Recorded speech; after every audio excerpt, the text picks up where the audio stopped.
Good morning. Good morning. Everybody Everybody's survived well. the snow? Much We better than a did. hurricane.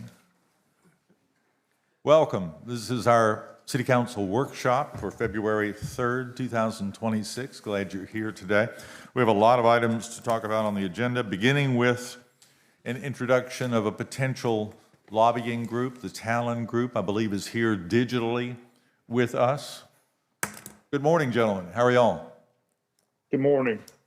Morning. Can you introduce yourselves, please? Hey, good morning, Mr. Mayor. My name is Scott Talley with the Talon Group. Hi, Scott. Who else? I'm Eddie Talon with the Talon Group. Good morning. I'm Catherine Richardson with the Talon Group. Can we turn that up a little bit? Good morning. Can you hear me now? It's on our end, I think. Patrick, can we elevate the sound on that? Catherine, we can only see the top of your head. There How's you that? go. Well, ladies and gentlemen, as you know, we're in the process of seeking a representative for our lobbying firm in Columbia. We talked with the group last week. We're talking with the Talon Group today. I'll turn it over to you and let you talk a little bit about what it is that you do and what you can offer to the city of Myrtle Beach. Thank you, Mr. Mayor, members of council. We appreciate the opportunity to come before you today. Again, my name is Scott Talley. I live in Georgetown County. Prior to moving to Georgetown County about 2 years ago, I served in the South Carolina legislature as a member of the House for 8 years, and then more recently as a member of the South Carolina Senate representing Spartanburg and Greenville counties for 8 years. Upon leaving the Senate, I've joined the Talon Group. Obviously, we have two of our other team members here today. Catherine is in Columbia already today for some budget hearings that we have for some clients. Eddie started the Talon Group several years ago. I'll let you talk more about that in just a minute, Eddie. We have a variety of clients that we've assisted at both the state, local, and federal level, including the city of Spartanburg and One Spartanburg, its local chamber economic development affiliate. I think that once you hear from Catherine and Eddie and their experience, we believe that we are well situated to help the city. We have a good grasp of how things work in Columbia on both the House and Senate side. We have built good relationships with stakeholders. And when I say that, I mean not only those that are serving in the legislature now, but key staff members and others that have been influential in helping us be successful for our clients over the last several years. So we're excited about this opportunity. I'll leave it at that for my team members to introduce themselves as well, and then we're happy to take any questions that you might have. Catherine, go ahead. Good morning again. Thank you for taking the time to talk with us. We're excited to talk about the possibilities of helping you. Before I joined the Talon Group in 2020, I was at SLED for 24 years. I was over our governmental affairs and our public information office. So I've had a lot of state agency experience. And since I've been with the Talon Group, we've done a lot of economic development, tourism, some hospitality, education, utilities, and et cetera, some other things. But we've really enjoyed building relationships with key stakeholders. I know Scott already mentioned that. Those were literally the words I was going to use, because that's what we do. We like to work with our clients to build a strategy and accomplish your goals. So thank you. Happy to answer any questions. Thank you. Patrick. Good morning. I'm Eddie Talon. I founded the Talon Group in 2006. A little background on me, though. I'm from Florence. I'm not far from you guys originally. I'm from Florence, and after serving in the Air Force and then going to college, I went to work in law enforcement in Florence. I started the first narcotics division in Florence, and then I was with SLED and actually worked quite a bit in Myrtle Beach, Lee County area with SLED while I was there. I retired from SLED as a lieutenant in 91, at which time I went with Ryan's Restaurant Group and I started a loss prevention department for them and ended up being the vice president of internal audit and loss prevention. 2006, we sold out, and that's when I started the Talon Group. And I was doing security consulting, mainly in the security area, in the silo of restaurants, national chain restaurants. I was the president of a national association of chain restaurants with all the vice presidents and directors of security for the big chains. And then I think I lost my mind about 2010, and I ran for the House of Representatives and got elected.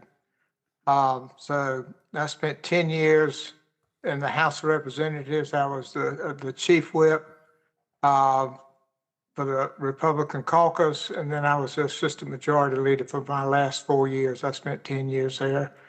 And upon leaving there in 2020, I reorganized the Talon Group, and we became a consulting and governmental affairs group, at which time Catherine came on. Catherine was a great lobbyist for SLED while she was there and got a lot of things done, and what a wonderful person to join our group. And of course, I've known Scott Talley for years and years and years, and when he decided to leave and he wanted to join our group, it was probably one of the best things ever happened to us. We feel like that we are pretty well diversified as far as working with the legislature, not only the legislature, but the staff people there that do so much of the work for the legislature. We have contacts all over the state and feel real good about what we're able to do and what we could do to help Myrtle Beach. Well, thank you all. A couple of quick questions, turn it over to council as well. What's your take on the current legislative session? There was a surplus of funding there. Apparently some earmarks are back on the table. What do you think is going to happen in Columbia this year? Well, we hope that's the case, Mr. Mayor. I remember serving in the House when we first had a competitive grants program that later became what was referred to up until last year as the earmark program. We've worked hard with our clients on that process, and obviously we're like everybody else expecting that last year would be similar. And then obviously the first part of May, as the Senate was working on a final version of the budget, that plan changed. It does seem that that process is returning in some form this year. We had communications with certain members of the House Ways and Means Committee as late as yesterday on requests for certain clients. Obviously, when there's money, we used to joke in Columbia, when there's money, the budget's a harder process because everybody has asked. When there's no money, it's an easier process because there's no request and it's just bare bones and trying to get things done. But I do think the legislature recognizes that there are key elements in local communities that require state investment. Our experience, and I say this as a former member, but also working on behalf of clients, is that there are things the legislature likes to see. They like to see public-private partnerships when possible. They like to see investment of local dollars on certain projects, depending on what those details may be. And obviously, from a state perspective, they're looking at return on investment. So with those things, on behalf of other clients, we've been successful in the past in securing funding. Catherine mentioned for utilities that we represent, for municipalities that we represent, for nonprofits that we've represented. Obviously, that's something that may or may not be different this year based on what we're hearing in Columbia. But hopefully that will be back because we believe in our clients, we believe in their mission, and we've been successful in taking those requests to Columbia, showing that it does have a return on investment, not only for the local community, but for the state as a whole. And obviously what you do in Myrtle Beach clearly impacts the state as a whole from a revenue standpoint and the dollars that are brought in. Thank you, Scott. What are some of your other municipal clients, and do you see any conflicts potentially? I hate to talk all the time to teammates here, but y'all chime in whenever. But so the other municipality that we work primarily with is the city of Spartanburg. That's a new client that we took on last year. Prior to last year, most of the work at the Spartanburg level was managed and maintained by an entity known as One Spartanburg. That entity, like I referenced before, is the Chamber of Commerce entity, but it's also the local economic development and tourism arm for Spartanburg County. There are certain asks that the city has, and that's why we're doing something a little bit different. We still represent One Spartanburg and are heavily involved in their economic development efforts. Your question is very fair as far as conflicts. I don't think there are any conflicts. One member of our team that is not here, she's actually on an airplane right now, is Carol Stewart. Carol and Catherine work hand in hand. But the way we've always operated is that we have an assigned lobbyist for each of our clients so that there are no conflicts. Carol is the registered lobbyist for the city of Spartanburg. Obviously, Catherine is here in hopes that this relationship works out and that she would be our designated lobbyist for the city of Myrtle Beach. Great. Council, any questions? Yes, Mr. Mayor. To any one of you, by the way, my name is Bill McClure. Let's just for a minute assume that we decided that we would like to retain you. What would be the first thing you would do? I'd get in the car and drive up Highway 17 to meet with your staff, members of council, learn your priorities, give some feedback on how we might go about addressing those priorities. I think all of us have good relationships with members of your local delegation to Columbia. But that would be the first thing I do. We don't come to this presuming to know. Obviously, we've done some research based on recent elections and what priorities were stated at that point, and obviously watched some interviews and things since that time. But we want to learn what we need to do to help you, and then come up with a plan, like Catherine said, to address that, involving not only your local stakeholders, but leadership in Columbia that may not be from Horry County, but certainly would play a role in helping us be successful on your behalf. Thank you. Anybody else? Yes.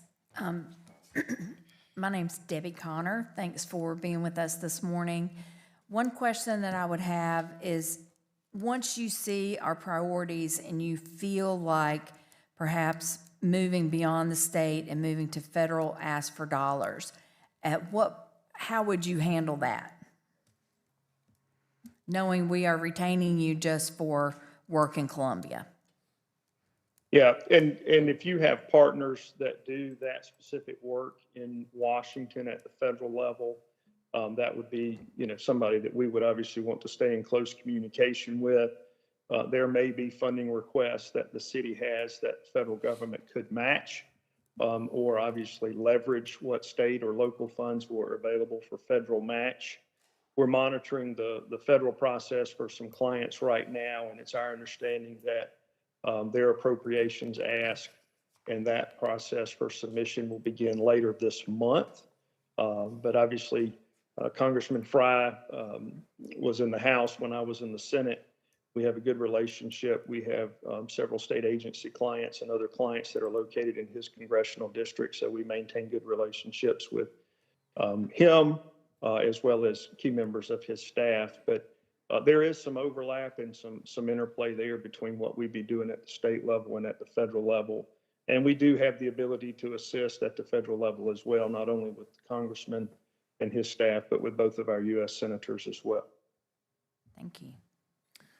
Briefly talk about your relationships, your strength in the House and the Senate, your experiences on the Senate side.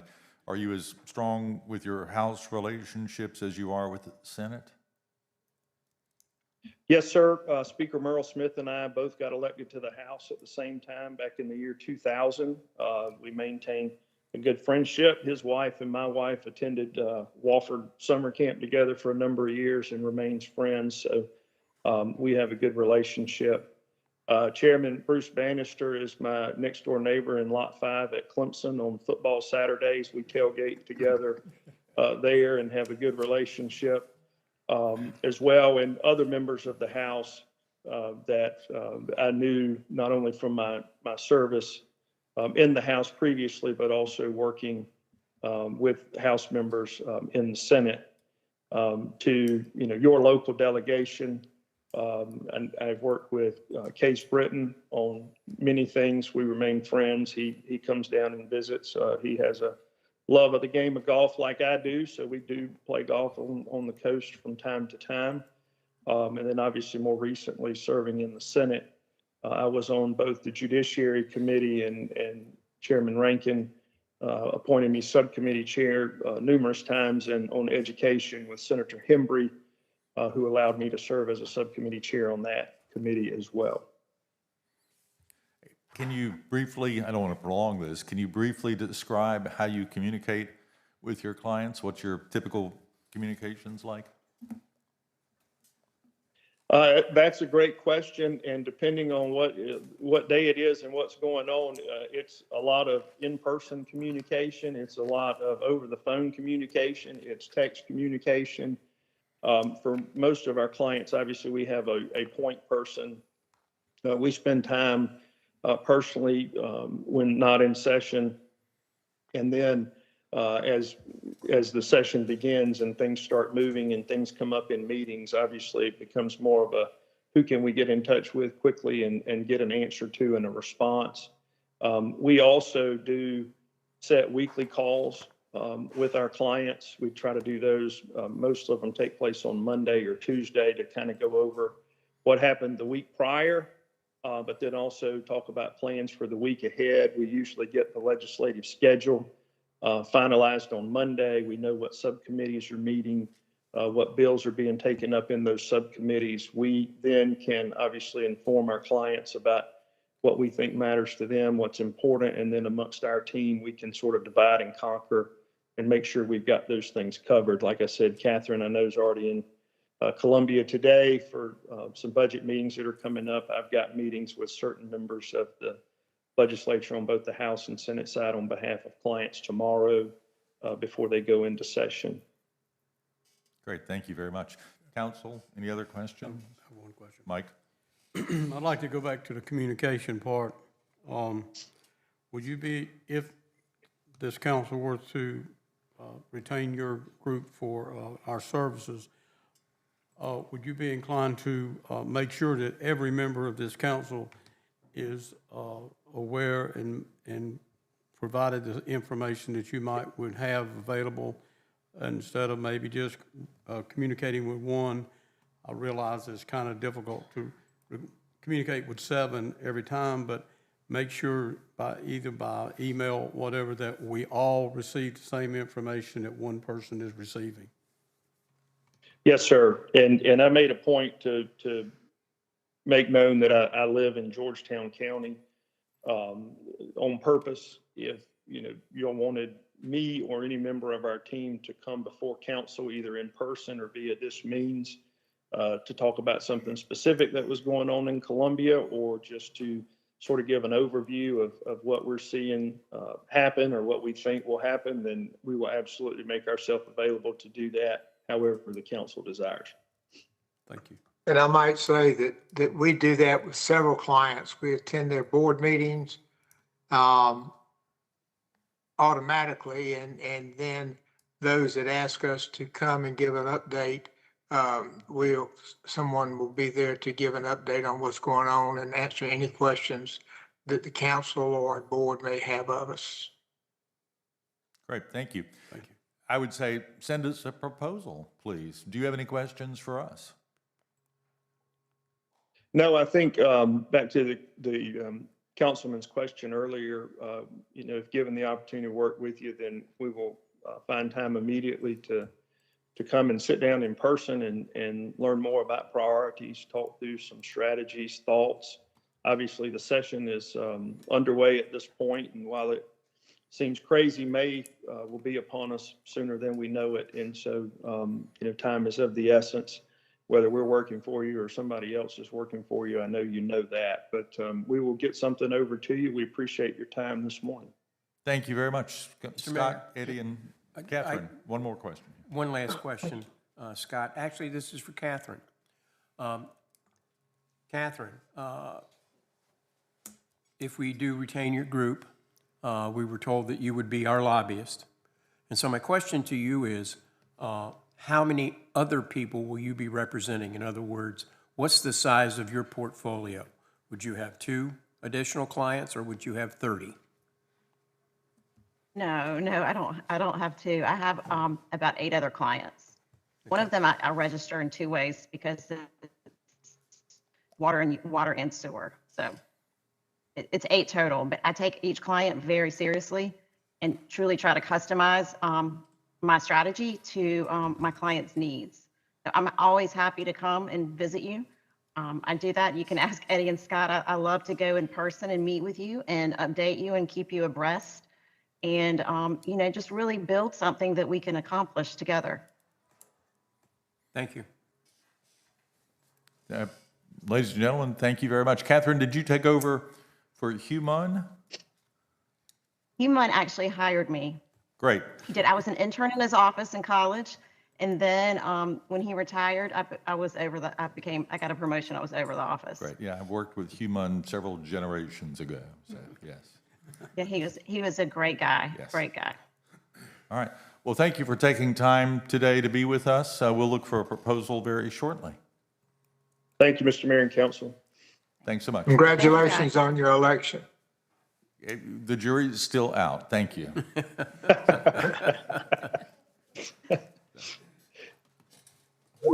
Great. Well, thank you. Thank you for putting that together so that we could do that seamlessly. That was very nice. Legislative priorities, moving ahead with that. Fox? Yep, there's wait for Patrick to pull up, there's just a 2-slide. This is just an idea starter, just to get, because as they said, the time, we're February 3rd, May is before us. Council's got to set its priorities. I understand we don't have a lobbyist at this point, but this is just, next page, there you go. Just possible items to start the conversation. I'm sure you guys council has other issues or concerns, but these are just a laundry list that we were to put our heads together to come up with possible items. Happy to talk about it or just put it on reserve. I know that fire station number 1 is in the hopper. 7 is down the road a piece. Infrastructure east of Kings will certainly become a subject probably more next year than this year. West of Kings is something we're already doing and we need to continue to have conversation about. I'm not sure what we would do with the convention center, the sports center. The Pelican Stadium improvements, we all got a tour of the stadium, and I think everybody will be pleased with that when they see it. April 14th is the first home game, the opening home game. And I think they're planning an event on April 13th as well to invite the public in. A playground at Chapin Memorial Library. I would put Chapin Memorial Library on that list, actually. That's something that the community has spoken up and said we would like to have as an expanded or new library, and the library would like to stay where it is at the moment and not move downtown. Boardwalk expansion and renovation, certainly those would be opportunities for us in the future. And then a water line is not terribly sexy at the end of the day, but it's something that is a part of our basic infrastructure. Anything else? Critical. Critical is Yeah. correct. And I would say going back to the convention center, sports center, I know it says TBD, but it's something I think we really do need to start thinking about. And one of the comments that the Talon Group said, kind of return on investment from the state. And perhaps we need to move forward, and this might be for our other budget discussions, but talking about having a good assessment. I know we've done an assessment in regards to sports tourism, but, you know, do we need multipurpose space for the convention center? Something to allow some expansion in our capacity there to attract more groups. And that seems like it would be something that, you know, the state might be interested in, especially since it is a return on tourism dollars. Anybody else? Again, I would add the library to that potential list of things that, I've got made a note. okay, thanks. We'll look to hear from the Talon Group and see what their proposal is, hopefully later today or tomorrow. The Myrtle Beach Area Chamber of Commerce quarterly update. We have Matt Pavarnik, Jimmy Gray, and Stuart Butler here in the audience today. Matt? Mayor, council, city manager, team, staff, really appreciate you guys giving us this opportunity. I will tell you right now, one of the things that I can just feel when I'm in your presence is I can feel a level of collaboration from this dais and from this body. And I'll just say from my point of view, that really means a lot to us. I also just want to throw one little personal update out. That's pretty exciting for me. My coworkers are probably tired of hearing about it, but as of yesterday, my mom now has a Myrtle Beach address, and so she will be making an official move to our area and live very close to me within a year, so I'm very excited about that. We've been hearing a lot, and by the way, Jimmy Gray only gives me 90 seconds up here. I wish I could have more time, and I might go just a little bit over, but not too much. But I've been hearing the word collaborate a lot lately. I mean, collaborate, collaborate, collaborate. As a matter of fact, on January 8th, I heard County Council Chairman Johnny Gardner use the word collaborate, and one of the things he mentioned is all of his years in working at Horry County, he's really never felt as much collaboration as he does right now, and he even called out his partnership with the city and with the chamber, and that really meant a lot to me. Last week, our Lieutenant Governor, Pamela Evett, leaned into collaboration in a big way, and as a matter of fact, she actually said it's a key to all success, especially when it comes to community development. It felt good that she mentioned our county and our city and our region as a great example of collaboration that she has recognized and seen recently. Then our mayor took the stage and continued that theme and actually called out several neighborhoods, communities, and municipalities in Horry County and talked about the fact that a rising tide raises all ships and really just showed great leadership with the theme of collaboration. Collaboration is hard. It's way more easy to not collaborate. As a matter of fact, people crave leaders not collaborating, right? I mean, I don't know about you, but every once in a while I get hung up on the reels on Facebook, right? And I'll tell you, when I get hung up on the reels, I'm really not watching a lot of reels that have a lot to do with collaboration or the good stuff. I'm watching fights. I'm watching snakes bite people. I mean, just the things I'm interested in, right? I'm not watching a lot about collaboration, so it is tough. It is tough. I'm not sure I'd tell anybody that. It's tough to collaborate, and I will say a lot of people crave anti-collaboration. You know, I always like to say that keyboard warriors, social media influencer wannabes, they don't want our community to collaborate, right? They're more into if it bleeds, it leads. And so I just want to tell you guys how much I appreciate your collaboration, your obvious spirit of collaboration as we are accomplishing great things in our region. I'm excited to hear from all of my coworkers today. They're all going to do a great job. But I'm actually most excited about one in particular, and that's BJ Beaver. And we have one of our community leaders here today in Clay Britton to talk about some opportunities for all of us to strategically collaborate together in the community. So I look forward to that. I also just want to thank our board members for attending Several of them rolled in. I've never seen Charlie Bellisseri in long pants before, so this is a real treat. But I always appreciate them coming to support us and being here and showing interest in our collaboration together. So now I'm going to turn it over to Randy, and Randy is our CFO, and he's going to give you a financial update, and then we're going to roll through this in a fairly quick fashion. But I just want to reiterate to you all how much I appreciate you being our leaders and our elected officials. Thank you very much. Thank you, Matt. Good morning, everyone. Now we're going to present the numbers, the marketing investments that we make on your behalf. Middle button.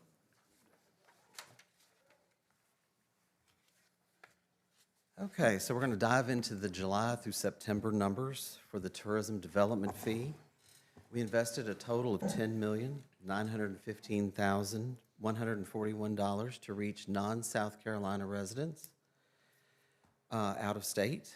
For people in the audience, the tourism development fee is a 1% general sales and use tax on sales at retail, with a few exceptions, within the city limits of Myrtle Beach.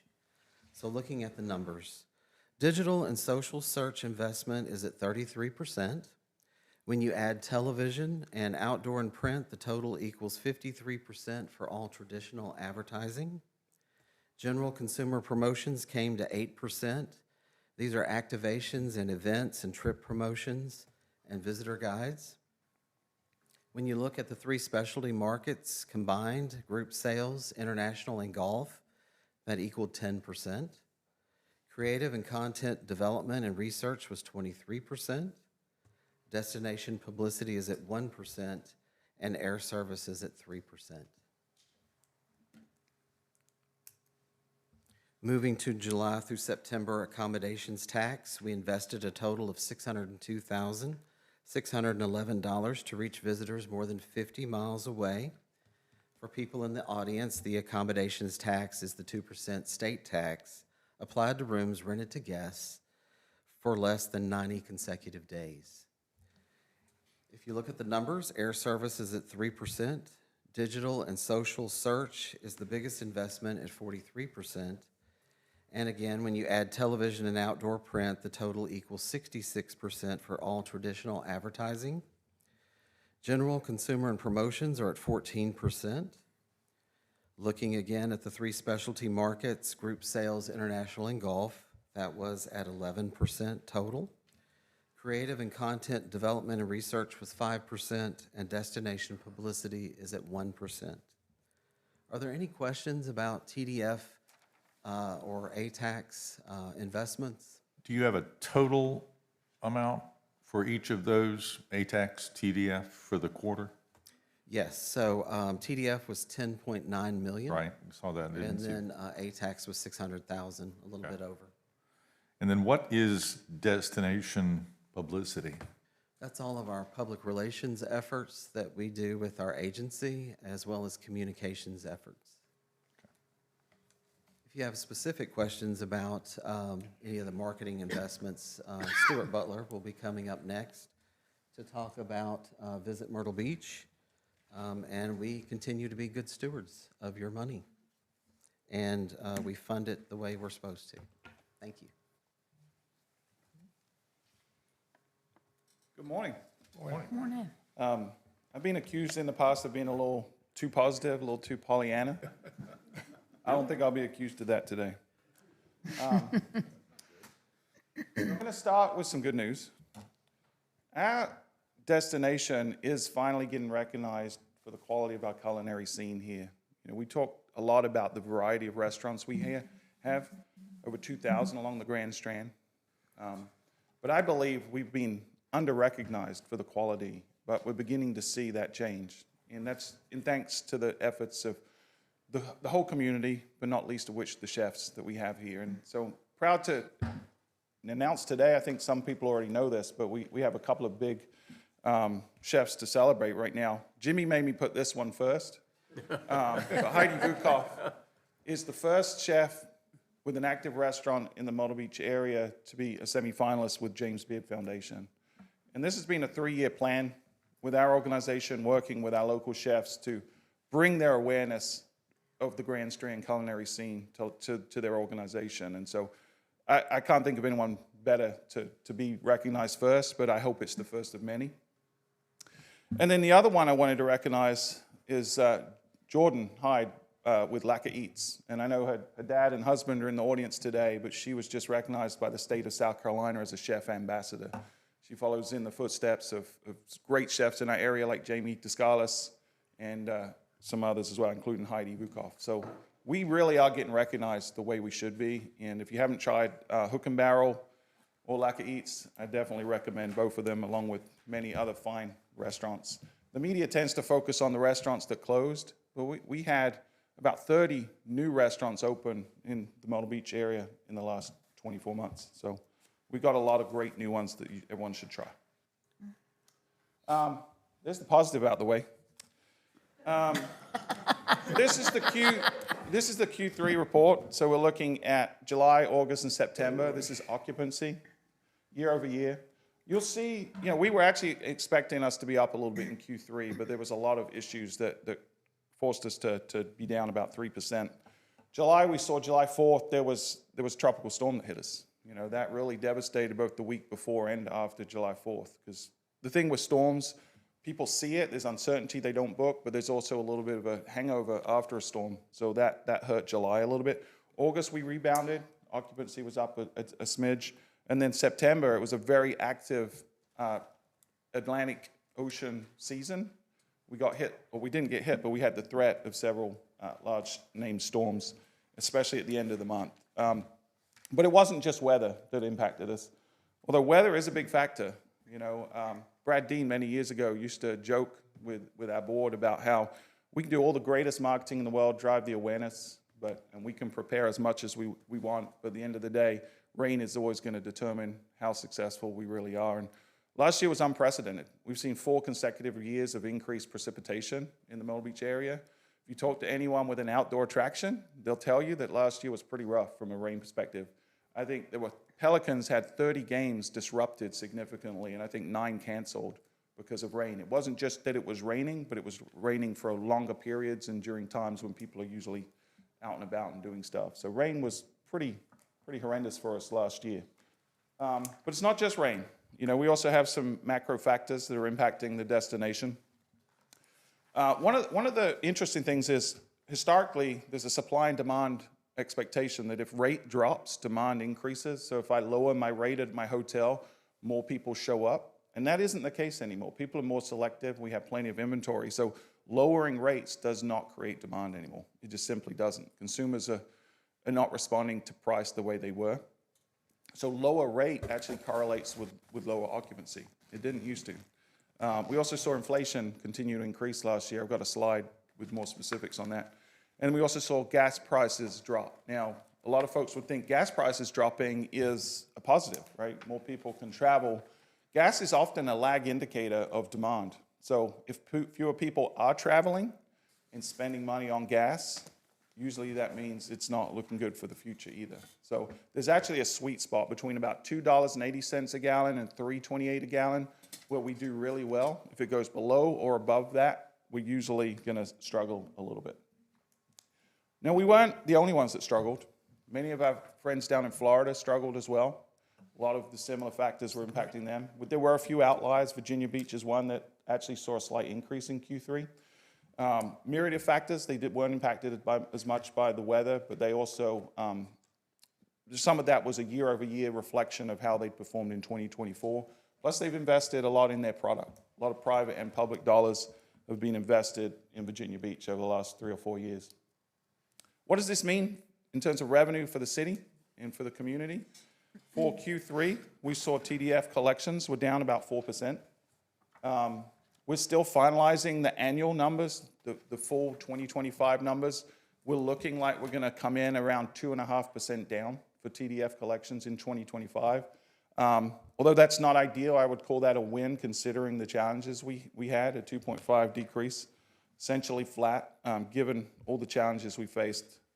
ATAX took a little bit of a beating, and that was compounded. Not only did we have lower occupancy, but like I said, people were lowering their rates. And despite advice not to lower rates, people continued to that compounded to about a 10% decrease in Q3 of ATAX collections. Now, for the entire year, we're looking at coming in probably around 4.5% down for the entire year on ATAX.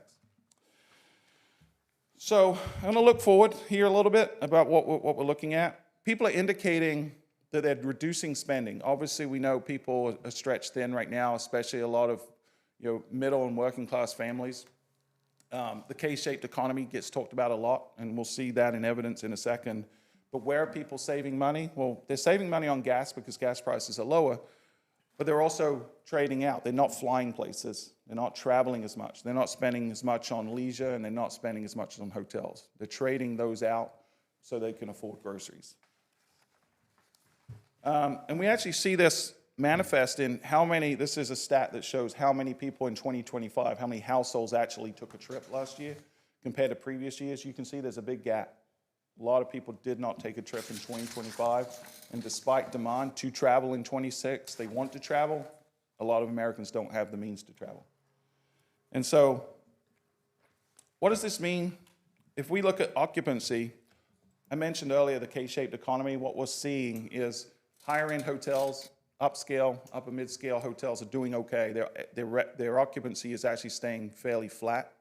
But we're seeing across the nation, this isn't Myrtle Beach data, this is across the nation, we're seeing that economy hotels are down, and then if we look at this next slide, we're actually seeing independent hotels are impacted more than anyone else. And I know I don't need to remind you guys, but for the public, we have more independent hotels here than any other category of hotel. So this doesn't paint a pretty picture, for sure. But what are we doing about it, and what are we looking at? So, actually, I've got a couple more data points. So first up, unemployment is creeping up, especially in our feeder markets. We break it down at the state level, and we're seeing that unemployment has continued to increase, and that's not going to slow down. We're hearing a lot of rhetoric about AI, but I think 26 is the year we will see the impacts of AI on the workforce. We're also seeing that inflation continues to creep up. Now, it isn't creeping up at the rate it was during the pandemic, but it's still continuing up. Actually, it only dropped 1 month in the last 12 months. So all in all, that's not a pretty picture, I know, but we are pretty optimistic. What we're looking at for 2026, this is our AI-driven model. It's been 95% accurate for the past 3 years, so we're fairly confident in this. We typically beat it unless it's raining a lot. So our job here is to bend the curve and try to outperform this model. But what we're looking at right now with all of these headwinds is potentially a 3% decrease again in occupancy. So our message to the hoteliers is to hold the rate, do not drop the rate anymore. It will not increase demand. It will just exacerbate the challenges that we're facing. But we are a little optimistic about a few things, and we are doing a few things. So there's some potential stimulation coming to the economy through the big, beautiful bill. We do know that, working class folks especially could be beneficiaries of some of that legislation that just kicked in January. We believe, and the data suggests, that folks will see larger returns on their taxes this year, 25 to 30% increase in tax returns, which we believe is positive for our consumer, and we're doing what we can to hyper-target the right people at the right time that have the means to travel. So some of the specific tactics, we're pulling our marketing in a little bit. We're not going out as far. If fewer people are flying, then we want to really target our drive markets, continue to feed the flight markets, but really emphasize places like North Carolina, West Virginia, Ohio, the places we know people are going to continue to come. But also looking at things like, okay, if inflation is increasing more, and we see unemployment in this state going up a little more, but it's staying flat or low, we'll shift budget from one state to the other or one DMA to the other. So we've really, over the last 5 years, created a very sophisticated, agile targeting approach where we can shift dollars. Back in the day, we used to have to commit dollars at the beginning of the year and then just let it ride. Now we don't. We're making adjustments on a daily basis. We're working with folks that are in charge of tax returns to make sure we get in front of people when their tax returns come in and we say, hey, what a nice opportunity to have a vacation and what a great place to come would be Myrtle Beach. We're also working with our hoteliers and partners to create value for Myrtle Beach. You know, we do know that people want to travel, and we do not want to discount Myrtle Beach. We don't want to be seen as cheap. We want to be seen as a family-friendly, affordable destination. So we're going to be coming out in the next 2 weeks. I think we've got about 50 hotels signed up right now, but open invitation to any hoteliers out there to join in. We're going to have 2 offers under one deal.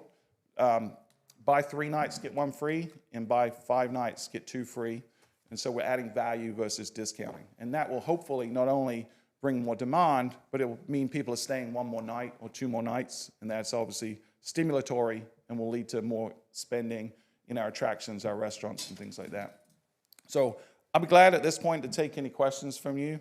You know, in summary, there's a lot of headwinds. Myrtle Beach is well positioned. Myrtle Beach will fare better than a lot of other destinations.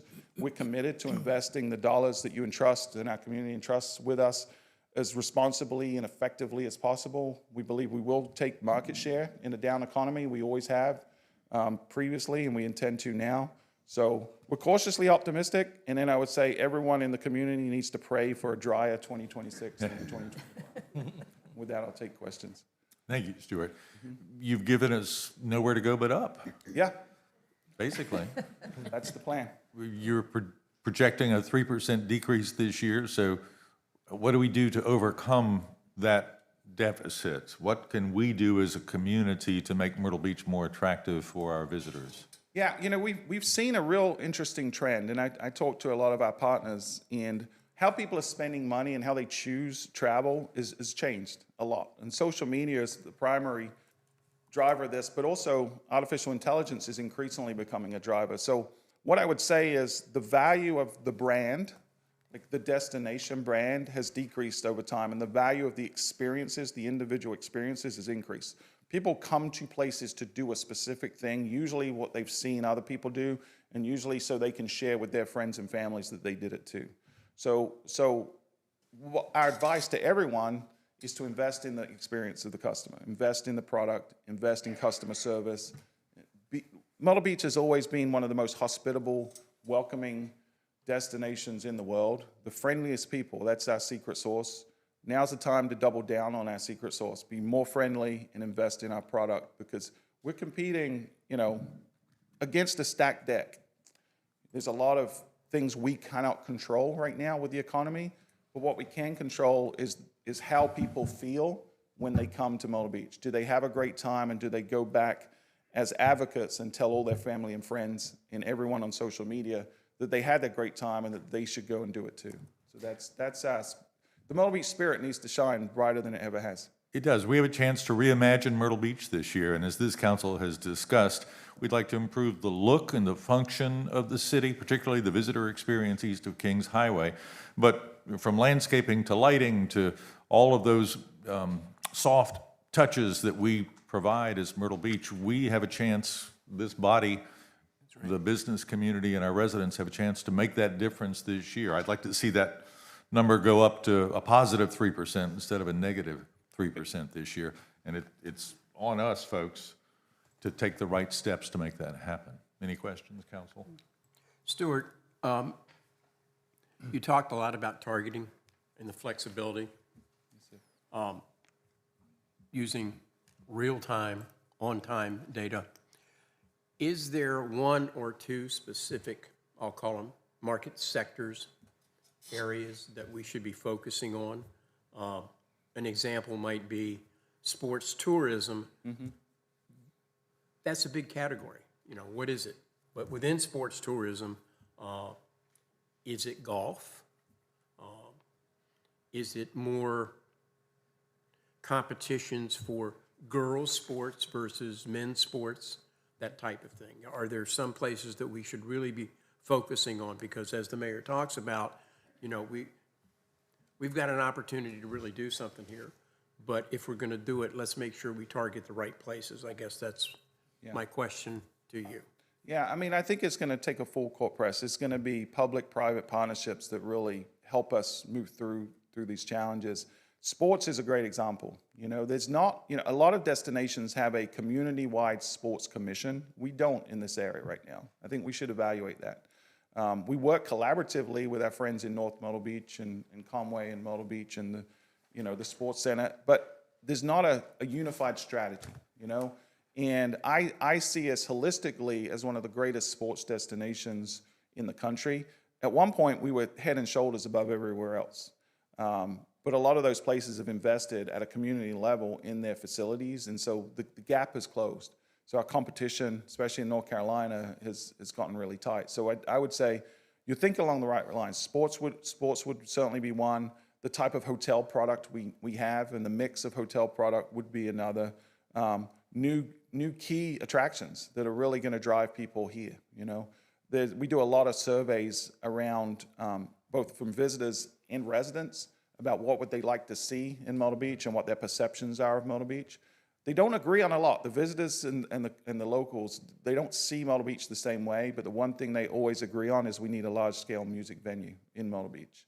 Like, that's something that's loud and clear from both sides. But I think where we're focused in, how do we not just continue to drive the summer months, but how do we diversify the economy throughout the year? How do we become recognized as the place to go for the holidays, you know, part of your holiday tradition? How do we be recognized for all kinds of sports, youth sports? And what opportunities are there to bring in more youth sports here?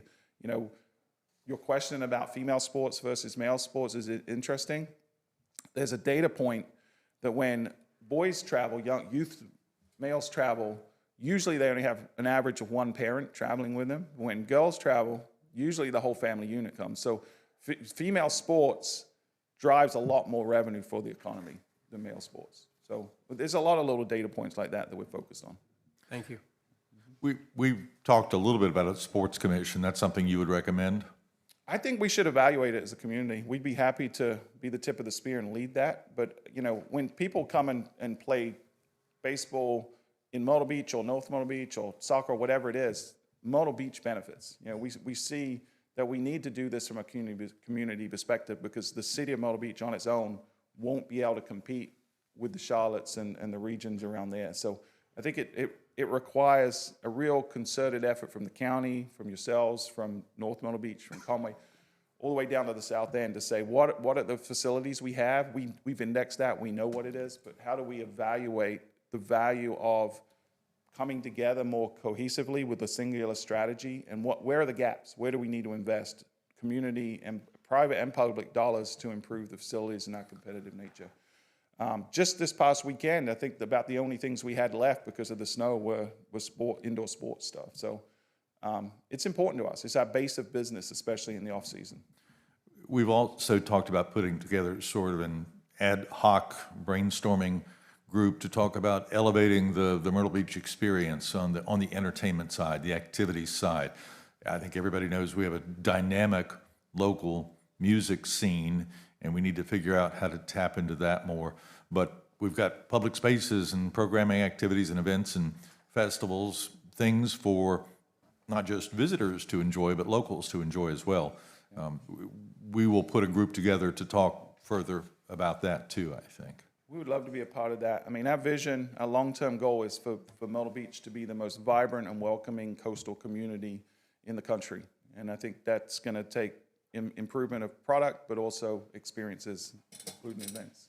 Very much so. We haven't had a next big thing maybe since before COVID, and there are opportunities. I know that hopefully towards the end of this year, we'll be able to talk about the pavilion site a little more and hopefully have some exciting things to say there as well. Great. Council, anything else for Stuart? No, I think it has been very difficult in the past to have events that are going on. It's really hard to find them. I mean, you've got to actually know where to go, but if we could collaboratively bring something together where people could go to one or two spots and figure out, well, these bands are happening here, or the festival's here, or whatever, it would work out a lot better. We need to consciously elevate the experience that is Myrtle Beach. And also, Ms. Connor, whenever we were in Tampa last year, they talked about doing co-ops with the sports tourism. So I think that would work really well here in our area. If we could kind of collaborate with you and spearhead something, I think we would be very interested in that. Great. Well, thank you, I appreciate it. I think up next is Mr. Clay Britton and BJ Beaver.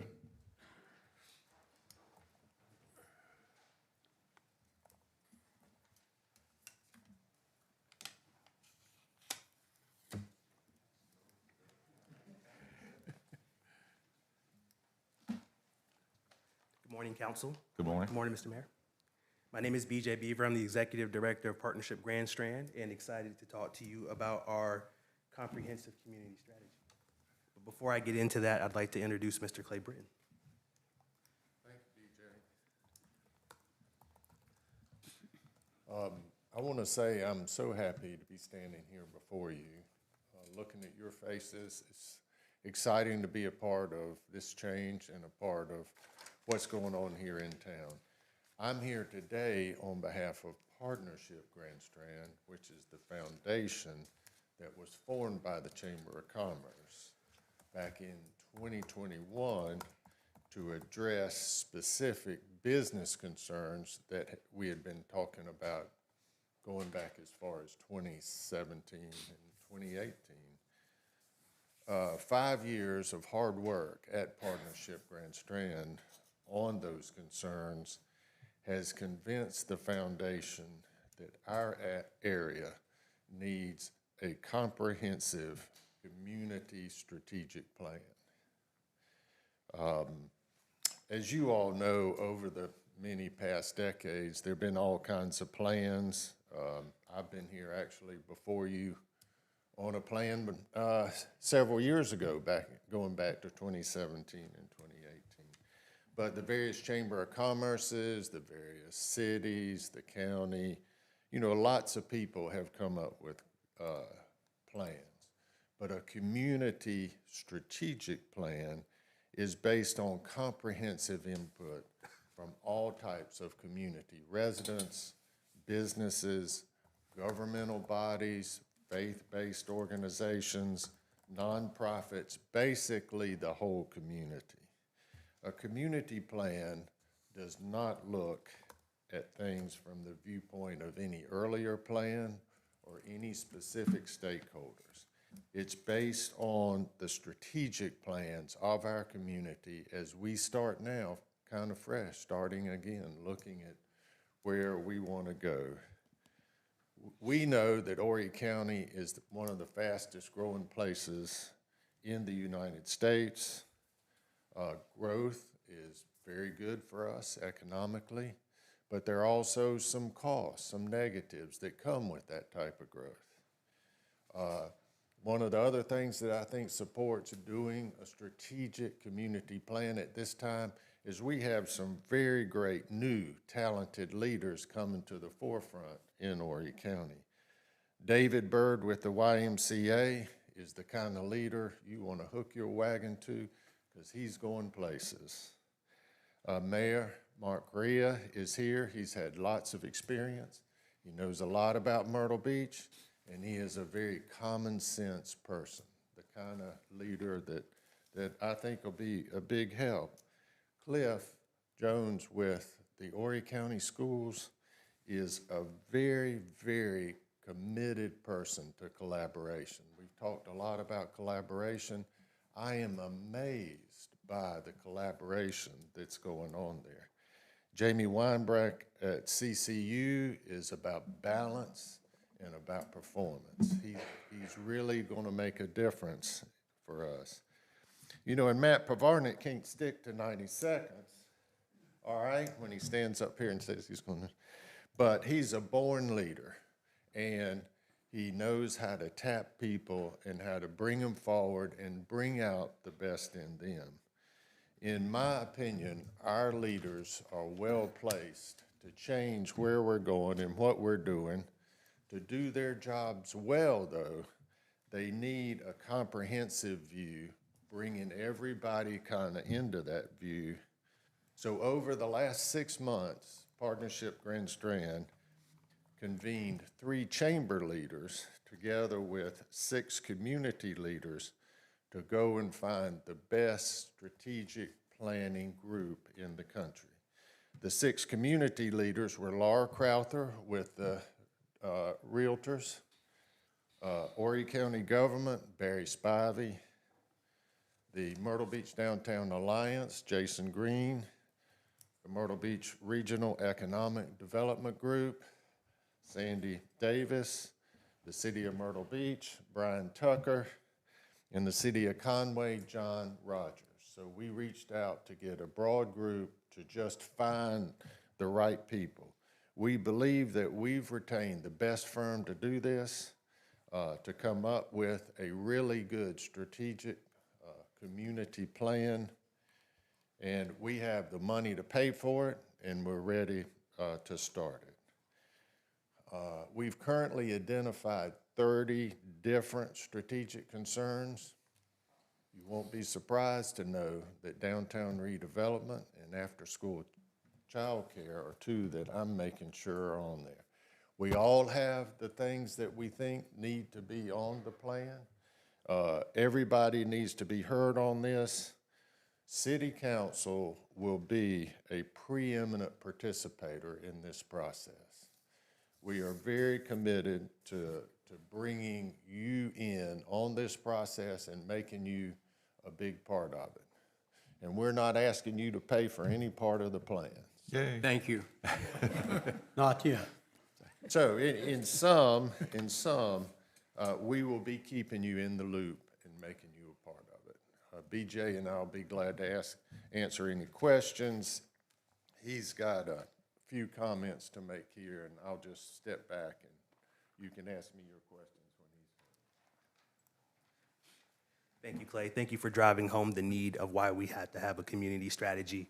I just want to take a second to kind of tell you the why and the how. So our comprehensive community strategy, the strategist that Clay mentioned, is going to be led by AHA Advisors. They're out of Raleigh, and they've currently served communities like Asheville, Miami-Dade, Cincinnati, and Chattanooga. So other communities across the country see the need to have a comprehensive plan for the betterment of their community. So the project is a 7-month project with 5 months focused solely on data analysis and community and stakeholder engagement.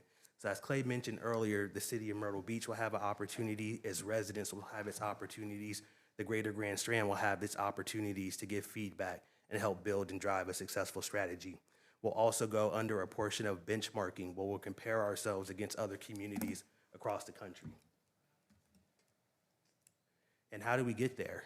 Focus groups, one-on-ones, community surveys, a very comprehensive way, again, to making sure that we're encouraging all of our residents, our business communities, and stakeholders to give their input. Once that input is given, we'll be able to develop the strategy and be able to present that to you in the future. So at this point, I'll defer questions to me or Clay, and thank you for your time. Thank you, gentlemen. That's good to know. I think we're excited about this. We do need that strategic plan. We need that whole city vision that we've been lacking here for a little while, so I'm very pleased. Council, any questions? I know it took a long time for y'all to get to this point, so we appreciate it. Great, thank you, gentlemen, very much.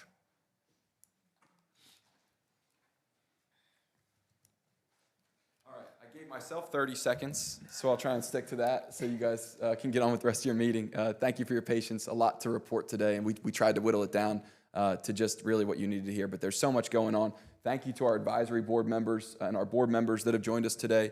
Excited to have some council members serve on our advisory boards in ex officio capacity here once that decision's made, but really wanted to just talk about events. So it's going to be a very, very busy spring taking place. Lots of events that we'll be sharing with you. Next week is GovCon. They call that in the industry speak. What that is short for is the Governor's Conference on Tourism. That's going to be taking place over at the Convention Center. There's a reception that you all should have been invited to at Riptides. And then I'll also just highlight the Grand Strand Legislative Reception, aka Myrtle Beach Night in Columbia. This is something that if you haven't been to, you need to go to. It is our chance to flex our muscles in Columbia and let the state know how much money and power comes from Horry County and the Myrtle Beach area in Columbia. So I'll leave the events up there. Any questions that we didn't cover this morning? I'm going to take a moment and talk a little bit about one of the legislative priorities that we need to add to the list, and that is the tourism development fee. We've already begun that discussion. I know that Matt is putting together a group from the chamber side and has invited us to participate in that as well. We do need to revisit the distribution of the TDF. Stuart, don't cringe too much. The 80-20 needs to work better for the whole community, and the 80-20 isn't the answer to that question. I don't know yet what the answer is, but that's what we'll talk about at this point. Matt has offered to have 1 or 2 representatives from City Council be part of that little working group so that we can share ideas with the Chamber Board and staff and talk about things that we can do to improve that relationship for the whole Grand Strand. Currently, the 80-20, 80% is for out-of-market advertising, 20% is for tourism-related capital projects, and a property tax credit. When we started the TDF back in 2009, and then it was modified in 2010, we did an 88.5% tax credit. That has shrunk over the years to 67% and change at this point. And we're using all of the 20% allocated for that towards the tax credit and then some. In this year's budget, there's approximately $1.2 million in extra money to prop up that 67% tax credit. That's not financially sound at the end of the day. So we need to figure out how to revisit the distributions so that we can provide for the whole community and also consider some product development in the form of capital-related tourism infrastructure. Not sure quite what that looks like yet, but that's a conversation that we'll have. So I've been invited to participate in this group that Matt's putting together. We can't have the whole council be part of that conversation. I know that there is a lot of interest from council to do that. Is there somebody who would win the arm wrestling competition if you put it to that? I've been weightlifting, so. I would obviously like to participate in any of the opportunities. I've got, from the promotion side, I obviously have a background in that. From the legislative side, it's a background in growing up in Washington, D.C., and having for a number of years with my service with the nonprofit organization known as the American Institute in Taiwan, which now represents the United States in the absence of diplomatic relations. Had to do a lot of work up on Capitol Hill myself, so I would enjoy working with you, but we also have some very talented people here too. So I would leave that decision up to you. Oh, no. We leave that decision. Leave that decision up to you all. Yeah. This will be our call at the end of the day. You all need to make the decision about yourselves. Yes. That. Well, Mayor, are we looking for 2 or 3? Well, ultimately, we're looking for 3. With this additional group to talk about the TDF, ultimately, we're looking for 3. Matt and the Chamber of Commerce have asked, since they've split, they've bifurcated the chamber into the chamber side and the Visit Myrtle Beach side. Did I say that correctly? And they would like to have an ex officio member, a non-voting member from City Council, to sit on each of those boards. And we've had interest. More than 2 people have expressed interest in that already. And then the third piece would be this new group to talk specifically about the TDF. So do you want to nominate folks? So we can't vote today, but it's something that y'all need to be thinking about. We'll put that on the agenda for the next meeting. How's that? That's fine. Sounds good. Super. Thank you all for your time this morning. Thank you, Jimmy. Thank you, Matt. Thank you, Clay. Thank you, BJ. Thank you, Stuart. Thank you, everybody. Any other questions, council, from the chamber? Just out of curiosity, if you're on the chamber board or one of the chamber capacities, raise your hand, please. Thank you. Great showing this morning. Thank you very much. All right, you can stay or go. It's up to you. I think they decided to leave. Y'all don't want to stay? We'll take a quick 5-minute break while we dispense with. They don't want to stay. We're bored.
Good morning. Thank you for sticking with us after our little break here this morning. Up next on the agenda is the Market Common Traffic Calming Update. We have a staff update and then the Stantec study, and then we're going to roll the dice. That's not terribly encouraging, but okay. Give you a little bit of an update on where we were. I think 3 weeks ago during council, we passed a motion to consider traffic calming measures and slowing down speed limits. So just a little bit of an update on where we were, where we are.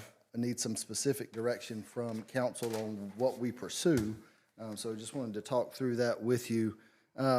Again, everything that we're going to talk about here in the next couple of minutes have been comments from either the mayor or council members, and we're trying to figure out sort of what moves ahead to an action item, how we do that, where we do that, and just, again, need some feedback from all of you. And let me interrupt you briefly, do. Brian. Our input came from the neighborhood, and as you've seen in recent communications, the neighborhood has different opinions now as well. So we're trying to resolve the issue and find the best solutions. So That actually is going to be a really good segue, and we'll come back to that as we make our way through here. Some of the easier things we've already tried to tackle. First of all, increasing the size of some of the signs. We've already been able to do that in the core section of Market Common. There's been some suggestions that we maybe add some additional signs, so that's still underway. So that has already taken place. We've also have increased enforcement, increased presence from the police department to manage traffic. That has already been underway. I think we had 350 interactions with folks along that stretch in the month of January. So that is already taking effect. I don't know how much greater that is than normal, if that was. well, I know it's a lot greater than normal. Is that just on this stretch of Faro, or is that the Market Common as a I think that's whole? probably the Market Common as a whole. Okay, I would be curious to know about that stretch of Faro. We can, I'm sure somebody can break that down for you. That, you want to see if we can narrow it down to this core business district section of Yes. Faro? Okay. We can look at that. The map that you have up here is from our Public Works Department. I know that it's very small, but I'm going to walk through it as we go through there. We have some of the speed limit signs are mapped there. The main things I want to point out, those yellow dashes that you see are various points where we would consider putting some type of a rumble strip or some type of texture change. I hesitate to call it a rumble strip. I think that's going to be, in staff's opinion, too disruptive, but we are trying to figure out what would meet that very, very narrow bound of acceptable but not overly abrasive. And that was a suggestion that came from one of the residents along that piece of Faro Park. So I think, Mayor, I pointed you to the program or the pilot effort that we made at Pepper Gettings of doing rumble strips. I think you agree with staff that that's too disruptive. We now have our traffic engineering department looking at various thicknesses of thermoplast and seeing if we can achieve some type of an impact there. We are concerned that it's still going to be noisier than what it is now. So that's a consideration we're trying to work through. What I would ask for some input on right now are the locations for whatever we decide on. Where do we put those? How many of those do we put down? And would council be comfortable with us using one location as a pilot program? We would like to put down an installation at one of these areas, test it, make sure that it achieves the result without being overly disruptive. They run about $3,000 to put down, depending on what we end up settling on. It'll cost us more than that to mill it and pull it back up. So we don't want to run the whole strip of Faro, putting them down in every one of those orange locations and then have to adjust. So I would suggest or ask for you to consider us putting down one set in one area, test it, see what the result is, and then react or continue. Any objection to that approach? Can I ask a question real quick? Yes, sir. Ryan? rumble strips that just, you know, $3,000, you think? I know that's the estimate. If we were to put down the rumble strips at Pepper Gettings, that is what it cost us to do that. So it'll be something lesser than that, but it's going to be a cost. Right, but, you know, I was thinking about this, so I was looking online, which is where we all go for apparently our information. And I saw some that are used in municipalities and used in large parking lots. They're less, about a half an inch in height. They're 42 inches. And you can buy 4 for $300. Now, I know you got to put them down. I don't know, are they industrial strength, that type of thing?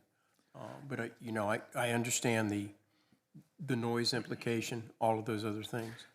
But I think there's got to be a middle ground somewhere where we can get people's attention without spending a lot of money. And I don't know how anybody else on council feels. That is the goal, is to get people's attention so that they are aware. That texture change alerts them that something is different. I'm not looking to have new shock absorbers replace everybody's car. And in a parking lot, you're not doing 25 or 30 miles an hour, and that's the issue. Pepper Gettings, those are fairly thick little strips with an extra balloon in the middle or whatever that is. And if you're doing 15 over those, you know it. Those are not suitable for 25 to 30 miles an hour, but we're thinking a single layer of thermoplastic applied 3 or 4 times. My suggestion is after the stoplight, not before the stoplight, so that you're driving at speed through the stoplight. It would give you enough of a, what was that, to have an effect without being what is a traditional rumble strip, which you sort of have to crawl over in some cases.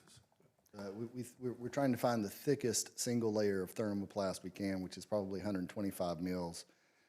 Again, we would like to suggest installing that at one location.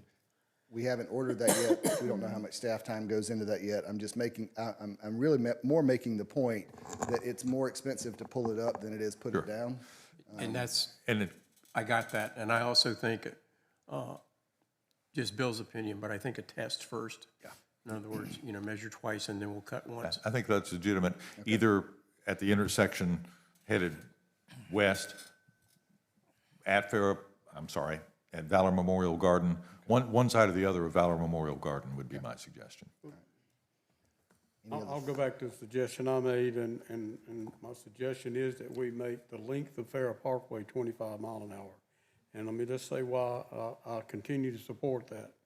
At one point in time on Ocean Boulevard, we had speed limit 35, 30, 25, 40, right on up through the north end of the city on Ocean Boulevard. And the decision was made to make the length of the boulevard 25 mile an hour. And what that does, it gives a consistent speed all the way through what the speed is required to be. And then people don't change speed, go up and down, up and down. So whatever we decide on this particular item right here, I strongly suggest that we do make the speed limit consistent all the way through Farrah Parkway at 25 mile an hour. And I get it. Some people will say, well, at the beginning of the Farrah Parkway is, you know, and then you get past the business part of Farrah Parkway, then you got that. Well, here's what's taking place. Now with all we're doing at the beginning of Farrah Parkway, and then you get past the business section and the sports section, there's more, there's far more commercial stuff taking place along with additional residents that's been built out there. So I think this is the time, and it is very important that we do consider and actually make the speed consistent all the way through Farrah Parkway at 25 mile an hour. And then we can talk about this along with that. Do I think, we're looking at 1, 2, 3, 4, 5 different, is that right? I'm counting the orange thing, excuse me. 1, 2, 3, 4.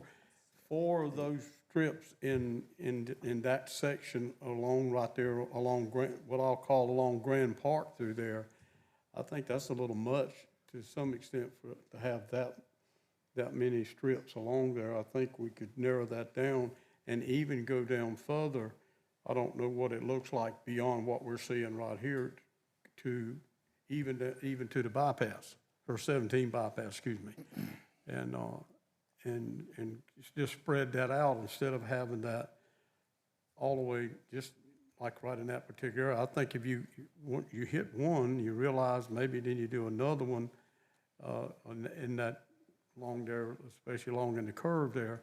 I think you can accomplish what we're wanting to do, and also reducing that speed at the same time. And of course, with our law enforcement arm is to aggressively enforce that 25-mile-an-hour speed limit. I go back to what I continue to say, and I'll always say, if you want to get somebody's attention, how you do that is get in their pocketbook. And I'm a firm believer in that. That's my comment. I can support a standard speed 25 miles an hour. I can't. I'll tell you that right now. I think Farrah Parkway is almost 2 miles long, that there are different segments of Farrah Parkway. The residents' concern is the busy downtown area. The uses on the end are different than the use in the middle. At one point, before the ITAP was developed, the speed limit west of the Market Common area was actually 45, and it's been lowered to 35 at this point. I think you'll create more angst and dissatisfaction by going to a standard 25-mile-per-hour speed limit than you will concentrating on where the pedestrian traffic is greatest and the demand for safety is greater by lowering the speed limit. Well, I hear what you're saying, but the experience that Mr. Latter was talking about Ocean Boulevard, where it was 25, 30, 35, and then they, at one point, there, an area where it was 35 miles an hour, magically it became 25 miles an hour for maybe a half a mile. So people are, they're trying to adjust their speed and make decisions that way. I hear what you're saying, and it to be at the will of council, but I just think a standardized speed might be the way let's look to at go. Kings Highway then, for example. Kings Highway ranges from 50 to 25 miles per hour along its length, and it's based on the activity in that area, the number of intersections, the pedestrian traffic. So here downtown, the speed limit is 25 miles per hour. On the north end of town, it's 50. On the south end of town, it's 45. I don't think you're recommending making Kings Highway 25 miles per hour along its length. No, but I think For the very same reasons, I would say let's not do that to Farrah Parkway. Let's address the residents' concerns in the busiest downtown piece, and that should have an effect on the whole length of the parkway if we can rein in people's tendencies to speed through that busy section. Two things. To me, I have no problem with consistency. One, I would go with 25 all the way through myself also. But the second thing, and I'm not sure if you can answer this, the tickets that have been given out lately, were they in a specific area particularly, or were they just all over random? The only thing I'm aware of right now is the 350 number in that general area over the course of January, so we'll narrow down exactly. I mean, if there is a, certain area that was worse than others and, I would tell you, they have, I know from personal experience, I've seen them all over Market Common. I haven't been stopped. Enforcement has been increased, I will say that, yes. Yeah, but I've about been hit several times down there myself, But, yeah, I have no problem. I do think we need consistency because people don't read the signs anyway. I mean, it just kind of is. It's the truth. And, you're going down the road and, well, I saw 25 back there and, well, I may see 25 up here or 30. It just needs to be all the way across the board, in my opinion. Brian, do we know of these 300 plus, were they actually tickets, citations, or were they warnings? I'm working with a little bit of information. I think 320 plus were written tickets or citations. Written tickets, okay. There may be some warnings in there too, but I mean, they were And yet, the full experience. a big part, the component of this is that if you look at who's getting the tickets, I think you'll find that a big majority of them are actually residents who live there. You know, so there's a communication component to this that we might want to try to focus on. Oh, and I would say candidly, for those that live in Market Common and live along that area, they will be the quickest to learn to slow down. Yeah, and that part of the concern is Farrow Parkway is a connection point between the bypass and Kings, and so you have a lot of other folks going through that area that it'll take them a little longer to learn. I just want to make one more comment about the speed limit. I'll follow up on a comment you made, Mayor, that about complaints about the speed being that low. I'll assure you, I don't believe it will be the people who live in the Market Common District area that will be complaining about the speed limit being lowered. It may be people that are using Farrow Parkway to go from 17 bypass to 17 business or something like that. Again, I would ask that we consider the different cross sections of Farrow Parkway. The speed limit on Myers Avenue is 30 miles an hour. The speed limit on Pampas is 25. Farrow ranges from 35 to currently 30. You look at Coventry Boulevard, the speed limit is 35 miles per hour on Coventry. It strikes me as destined to create complaints if you artificially lower the speed limit below what the cross-section would necessarily support. If you're going to lower Farrow Parkway to 25, then you should lower all of the Market Common to 25, because that's the main drag through. And I wouldn't recommend doing that at this point. And to be candid, staff's ready to do whatever council asks us to do. We've talked about the subject for a number of times.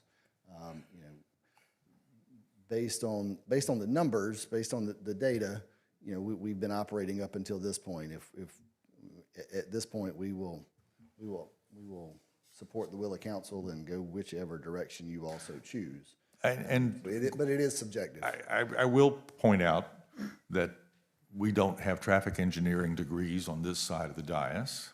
That's what I was going to say. I was going to say that. And I would welcome. President, I don't think we have any on this side. Well, I would welcome a thoughtful. So we're guessing.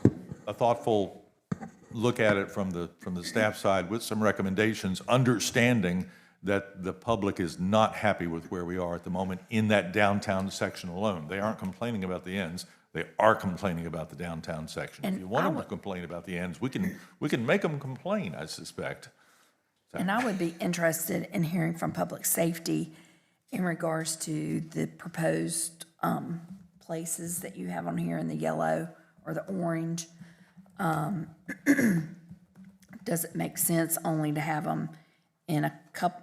It seems a lot. It seems like a lot here, that maybe it's as you're coming into that specific area from either direction, and not, like, it doesn't make sense to me where you've got lights back to back that I don't think, I mean, I'm sure some people can get pretty fast, but if they're driving a Toyota like me, like, they're not gonna be able to exceed the speed limit before they get to the next light. And again, So did you get input from public safety on this as well? this is that map that just went away.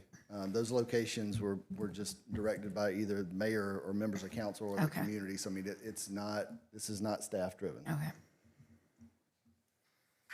I will say, let me point out a couple of other things that we can come back to. I guess I should have saved additional enforcement to the end or rumble strips to the end. We would strongly recommend, from a staff standpoint, removing the crosswalk at Mean Circle. It's a non-signalized intersection in the middle of that curve. That one has always been scary, and we've had a number of near misses there. We would recommend going ahead and pulling that one up.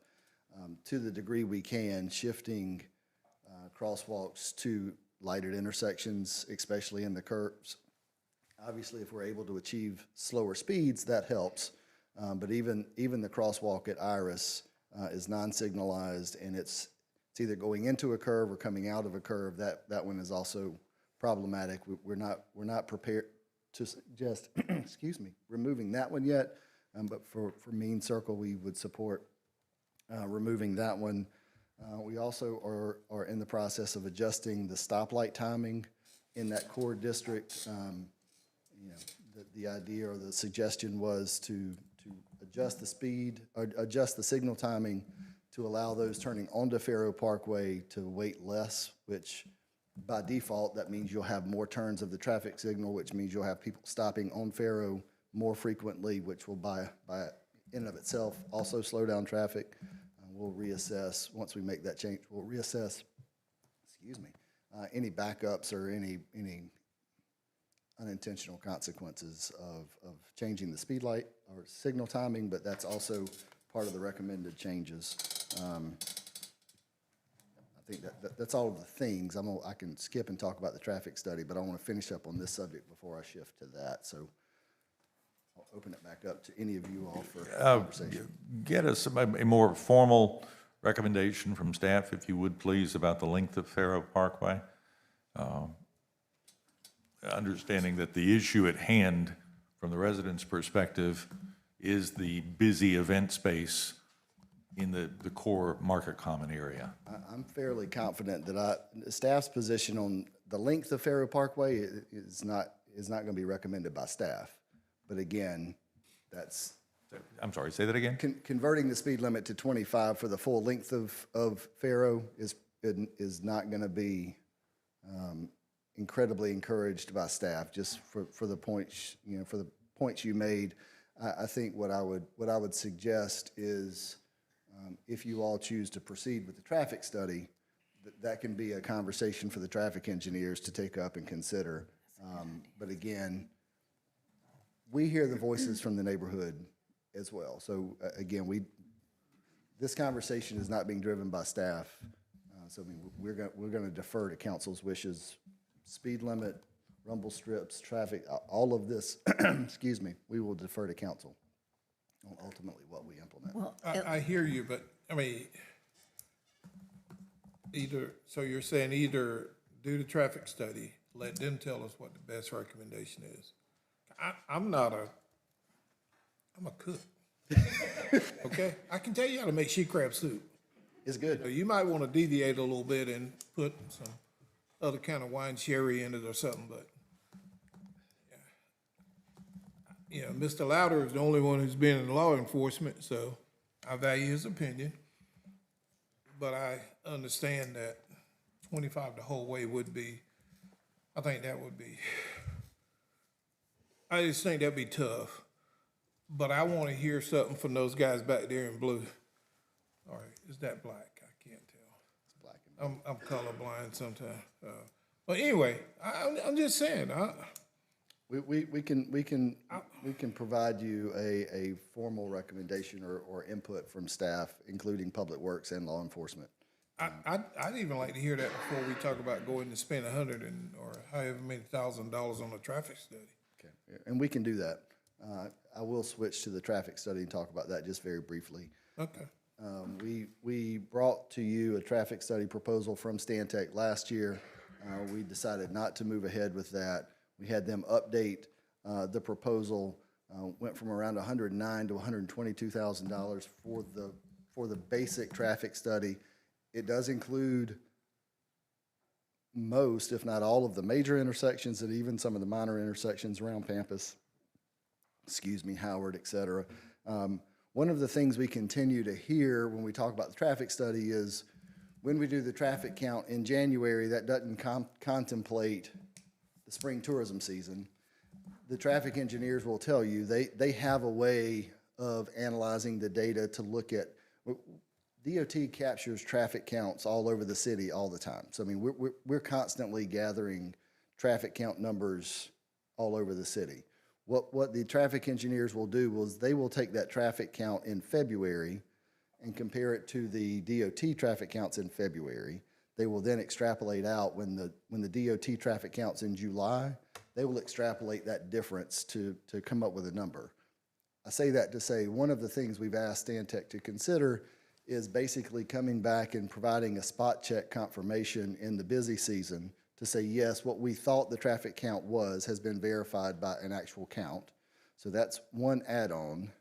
The second add-on, and the thing that we continue to hear, is once Saybrook is built out on the far side of Coventry, that's going to have a dramatic impact coming down Coventry and Faro. So we've also asked Stantec to provide some assessments and recommendations based on once Saybrook is fully built out, what impact that will have.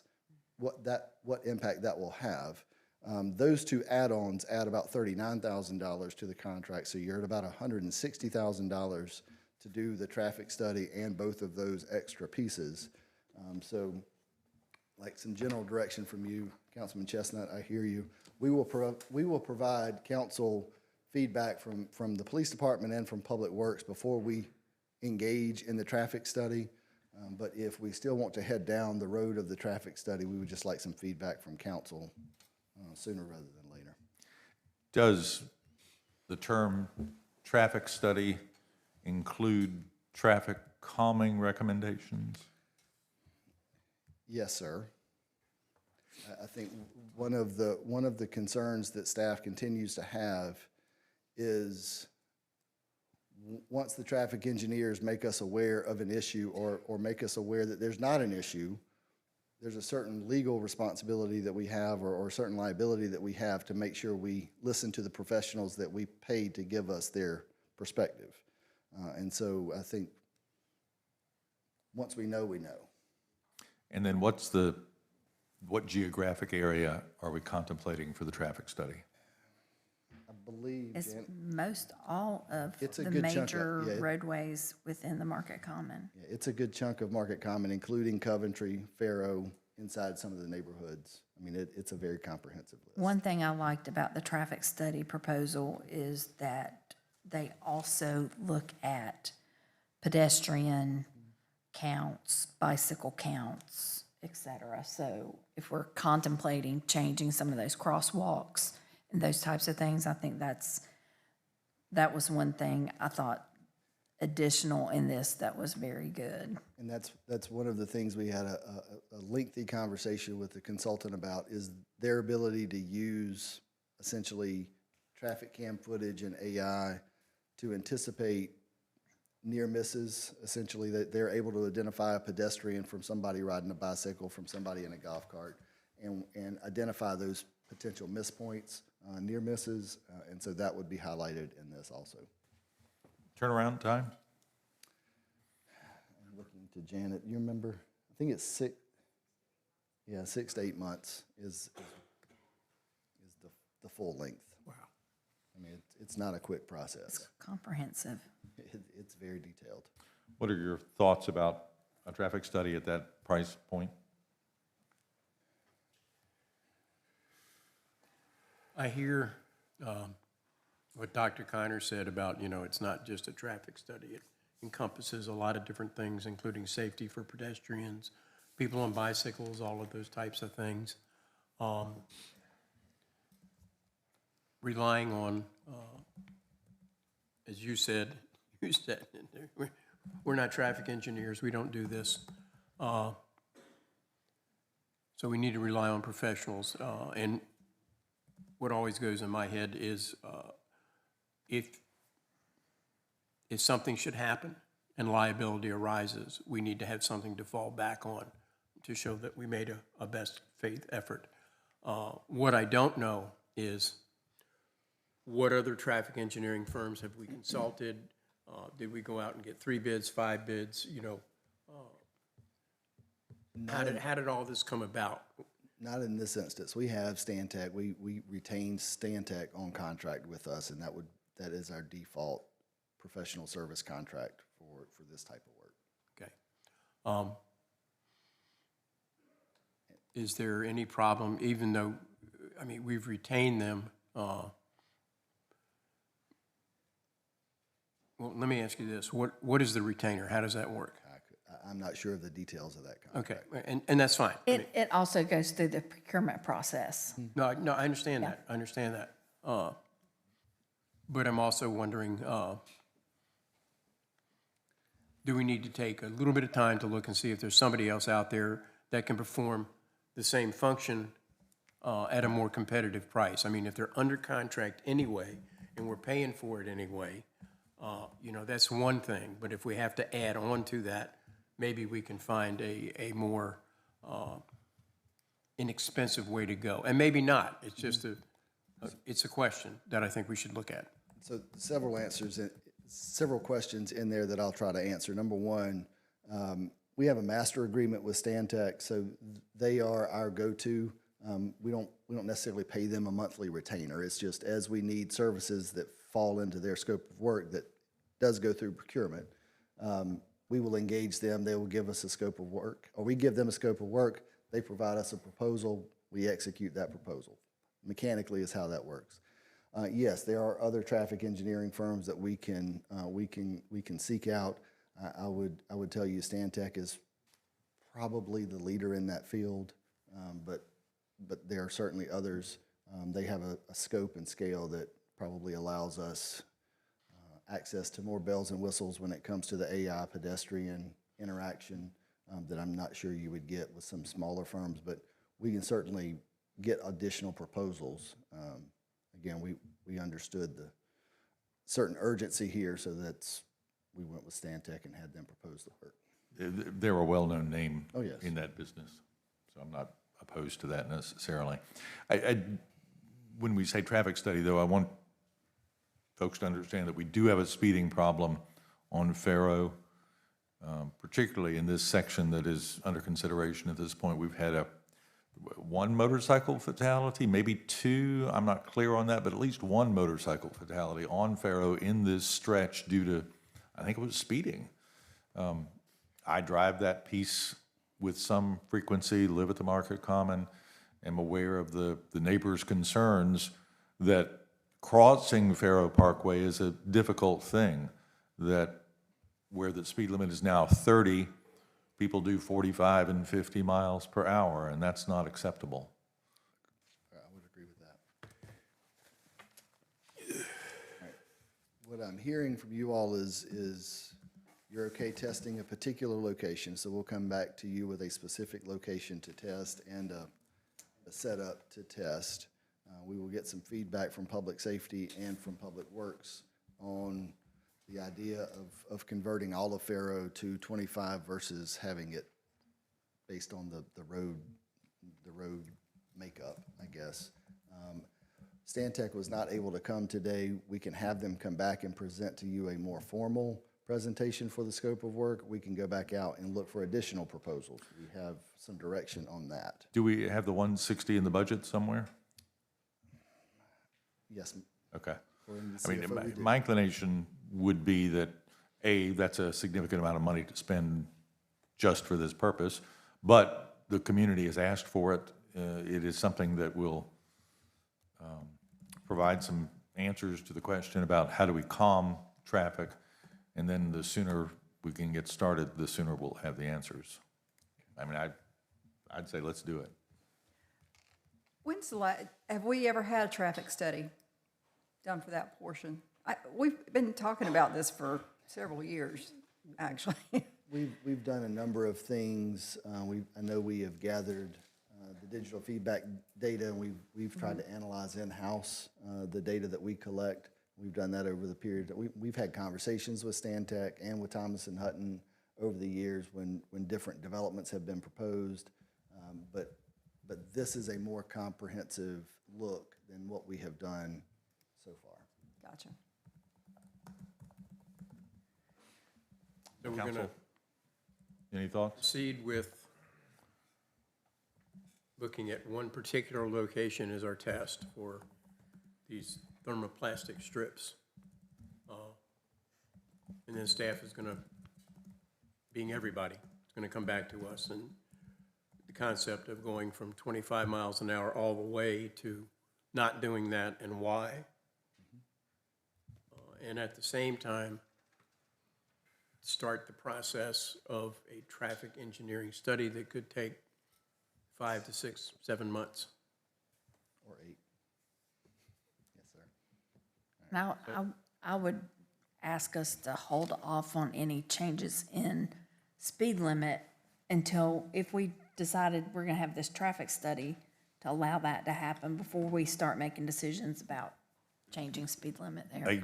A year ago, literally, the residents at the Market Common held a neighborhood watch meeting, and one of the requests at that point was for a 25-mile-per-hour speed limit. 4 months later, the city came back and said, we'll do 30, and that's where we are today with the 30. The residents are not happy with 30. They would still prefer the 25. My thought process is that we haven't achieved 30 yet. I'm not convinced we can achieve 25 under the current circumstances. Let's see if we can get to 30 first and then adjust downwards as needed. So I'm with you. Let's not change the speed limit at the moment, but recognizing that we haven't met the neighbors' expectations so far. Again, staff will defer to council, and we will go in whichever direction you point. Thank you. Just out of curiosity, I see some Market Common residents in the area. Are there any who live on this stretch of Faro Parkway who are here today? Okay, thank you. We'll move on. Mayor, one observation too, as we're doing this. While Faro Parkway and Market Common has been in front of this body and has been talked about for at least 2 years that I'm aware of, if not more. We also have similar issues in other parts of the city, and those residents are going to expect the same service. I fully agree, and they deserve the same services. There are, 67, 69th, those areas have expressed speeding 79th. concerns, 79th, yeah, yes. Marina Yes. Parkway, the Yes. entire length Yes. of it. So, we need to be conscious that we're a growing community, that we need to do what we can to call people's attention to the posted speed limits and then to enforce those posted speed limits ourselves. So yes.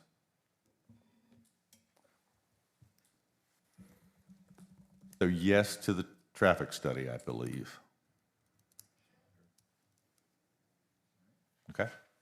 Moving into the budget side of life, I asked, Mayor, are you saying go ahead and go forward with it, or are we gonna get the recommendations? no, I was saying go ahead and go forward with it. I think we kind of putting the cart before the horse if we, that's just me now. You want formal estimates from other companies? No, I want to hear, I thought Brian was going to go back and get recommendations or come back with something from staff more. I think we're talking about apples and oranges. Go ahead. Okay, Not necessarily apples and oranges. We can turn around staff comments very quickly. okay. I anticipate, based on our internal conversations, I think I can anticipate what the staff comments are going to be. But again, ultimately, at the end of the day, the traffic engineer is, this is their wheelhouse, and I would imagine between public safety and even public works, they will, our internal folks are still going to defer to a traffic engineer. You know, the conversation internally generally is traffic engineer designed the roads and set the speed limits, or made recommendation speed limits at the outset of the Market Common. So the speed limits that are there today are based on a traffic engineer's opinion. Obviously, it's old. It doesn't necessarily consider some of the changes that have happened in that area, so it's good to update it. But we can still, we can do both things. We can provide you some recommendations, and we can begin the process of the traffic study. If you hear the recommendations from staff and you decide you don't want to go the traffic study route, we will make sure there's an out that we can take. There's an exit ramp we can take. I guess what I was kind of just looking for, if you guys come back with some recommendations, is there some things we can do right now to sort of calm things down? If, you know, because you're saying that the traffic study is going to take about 8 months. Right. So, I mean, that's a We've long been time. trying some of those things, and the residents have now expressed mixed opinions on what they'd originally suggested. So the larger speed limit signs, we're already going to do that. Tweaking the traffic light signals, we're already going to do that. We can have a trial run at some texture change. I'm not going to call it anything except a texture change at this point. We can go ahead and proceed down that path and have a test of that. You know, I think beyond that, staff would like some very clear direction from council on anything other than those things. And greater speed limit enforcement. Yes. Yeah, well, yes, we're already doing that too. Brian, when was that last traffic study done for Farrah Parkway? Oh, I couldn't tell you. It's been, well, I mean, there was a traffic study done when the Market Walk development was being considered right at Phyllis and Faro, but that was a very narrow scope. A comprehensive, holistic look at Market Common, I don't know that has been done. I don't think it has either. I would be remiss if I didn't say this, and somebody surprised they haven't already thrown something at me. That's why Janet's coming up. Janet has something to say. Getting ready to throw something at you. We continue to go back to the original design of those roads and the original densities planned for the Market Common. The original densities planned for Market Common is a significant factor above what is actually there today. There were originally anticipated thousands and thousands and thousands of units in Market Common that, you know, we shifted from the developer shifted from a focus on multifamily apartments to single family. So with that, we lost a lot of density, which means the roads were designed to carry significantly more cars than it carries today. And so we continued to point to that and say the original traffic study contemplated lots more people on the road, and you know, and that's a big driving consideration for us. Yeah, but on the side note, that's when Jack Walker was involved in a lot of that. He believed if you didn't ride a bicycle or walk, and you didn't need to go. Well, But to Mike Chestnut's point, let's bring a staff recommendation back at the next meeting. yeah, we can do And that. then we'll make a decision at that point about a more expensive traffic study. That's fine. We Let's can do that. Let's do that. Like that. Let's do that. Okay. Thank you. Yeah.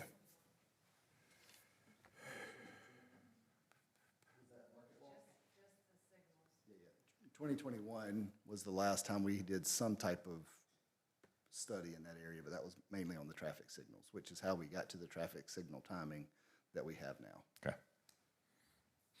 Thank you. I've asked Ross Morgan and Hayward Gullidge to come chat a little bit about sports tourism field rental fees as a beginning point for our budget discussion here. This is Ross Morgan. Nice to see you, Ross. Yes, please. As you saw, I think recently, we did increase our field rental fees in last year's budget. Our field rental fees are more than double what North Myrtle Beach's field rental fees are. And just let Ross talk a little bit about what his soccer program offers and how that significant 130% increase in our own fees has affected the sports tourism world. Yes, thank you. My name's Ross Morgan. I'm a resident of Myrtle Beach.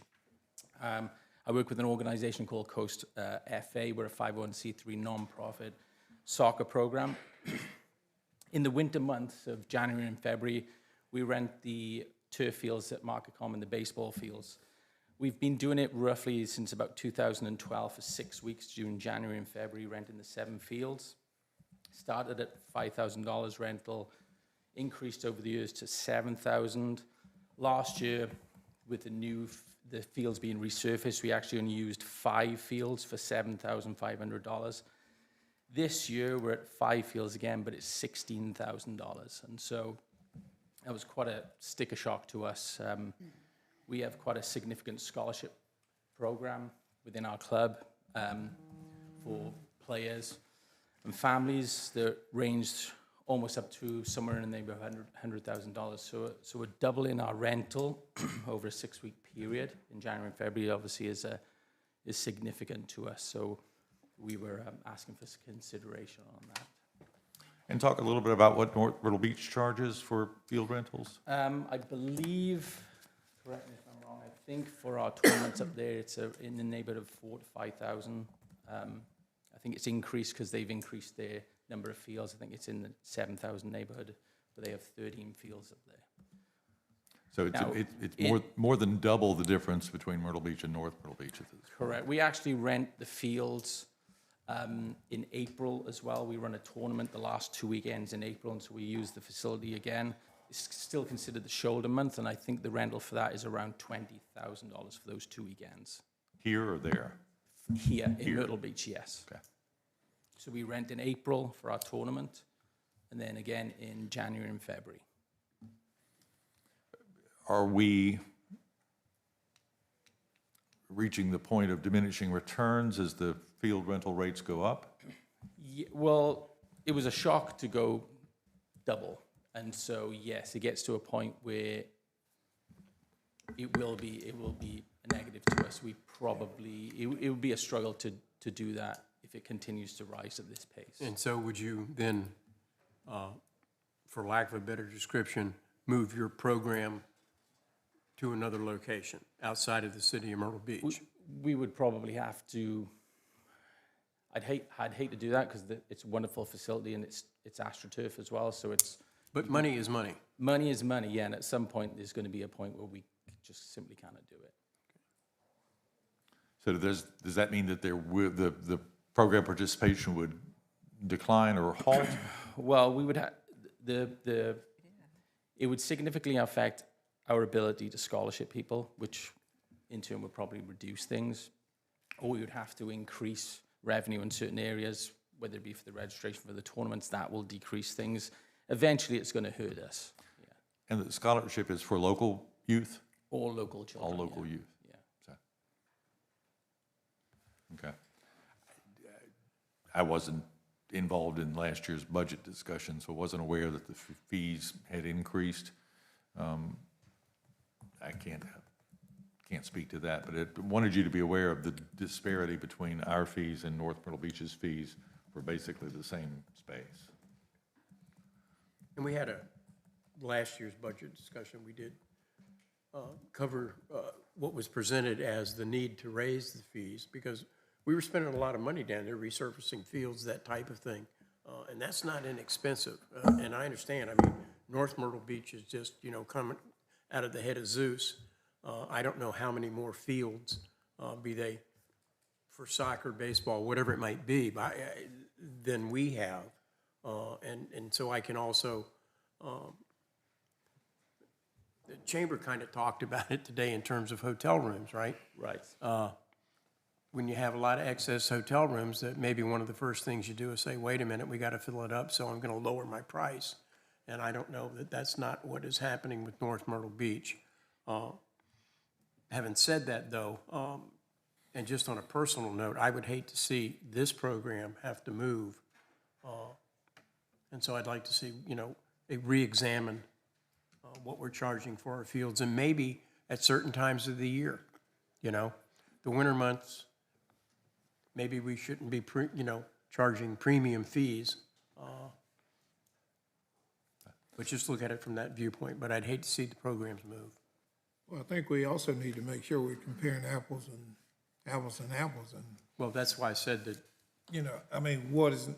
What services are North Myrtle Beach offering and what services we're offering? Are the fields the same or?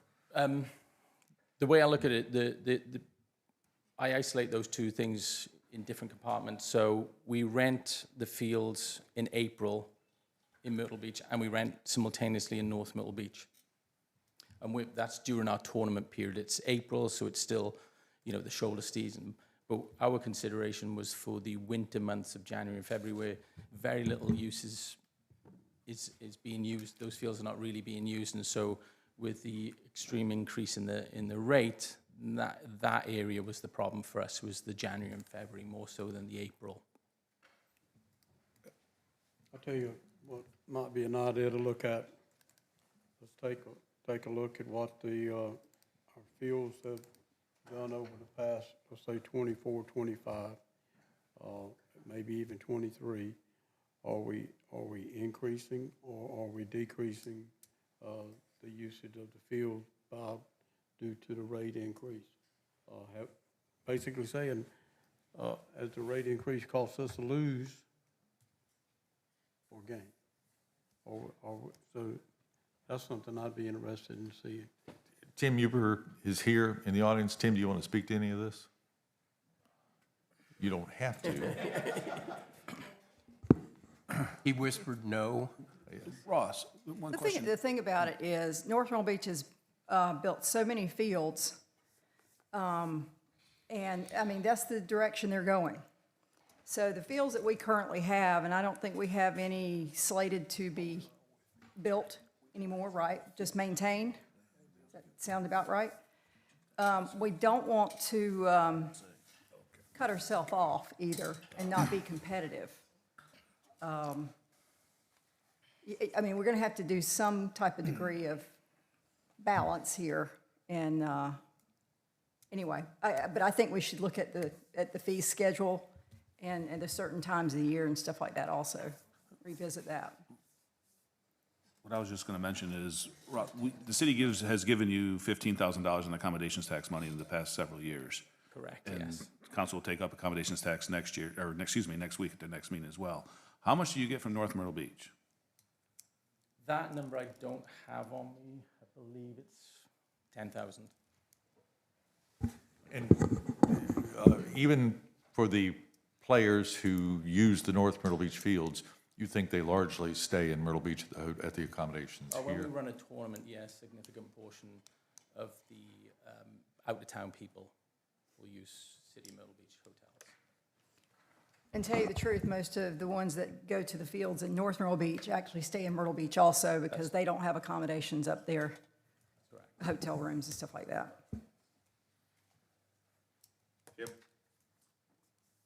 Good morning. To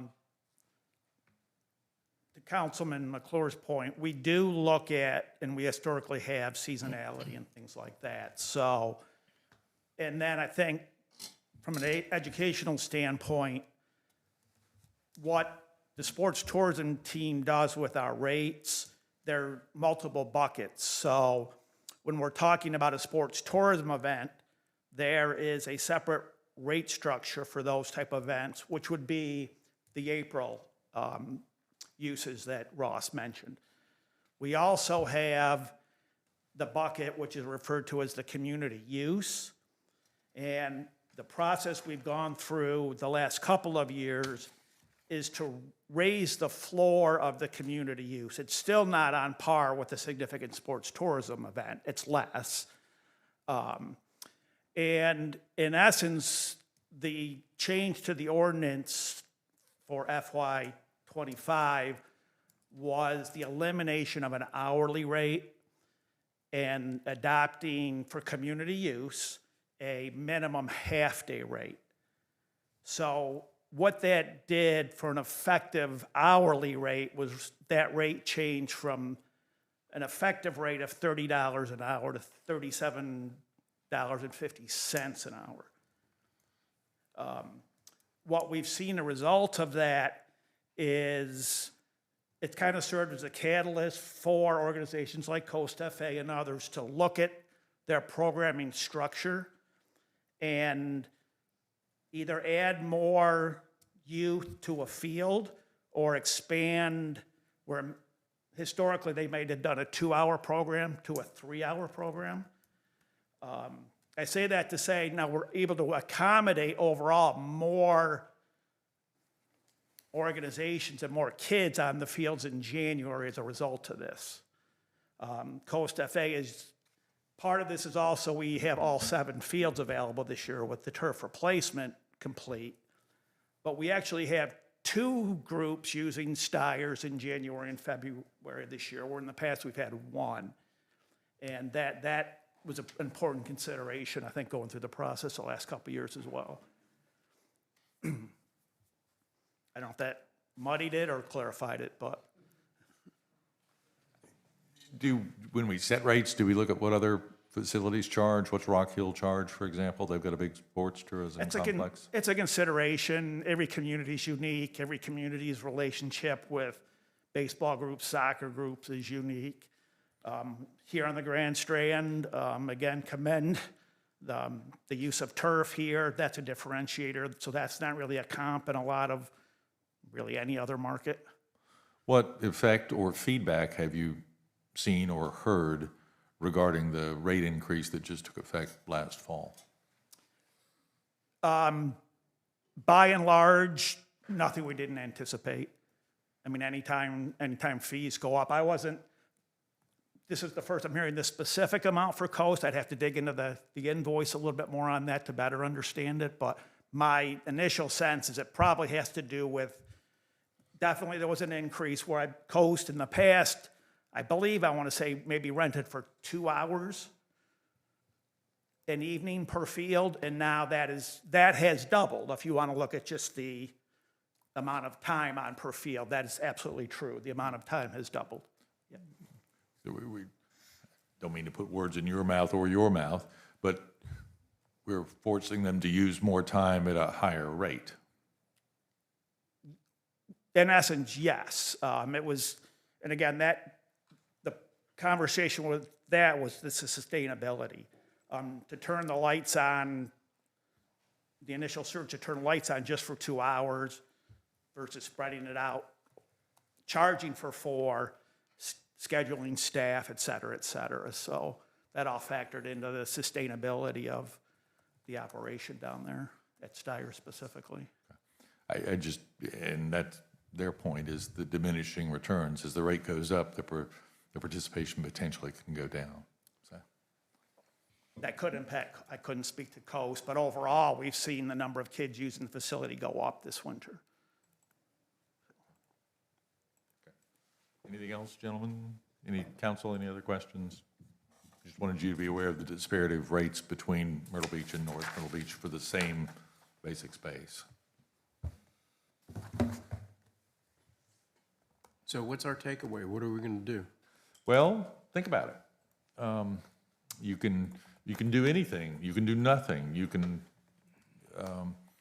ask for more information from the sports tourism side of life. You can ask to revisit the rates in this coming year's budget. Sports tourism doesn't technically pay for itself, but then neither does the police department, the recreation department. Most of the city doesn't technically pay for itself at the end of the day.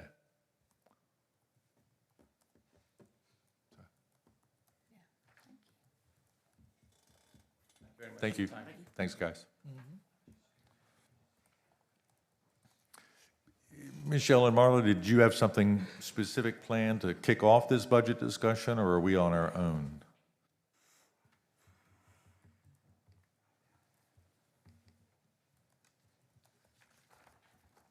No, I'll make this brief, but I thought that it would be good for you to open your budget discussion with an idea of where we are right now.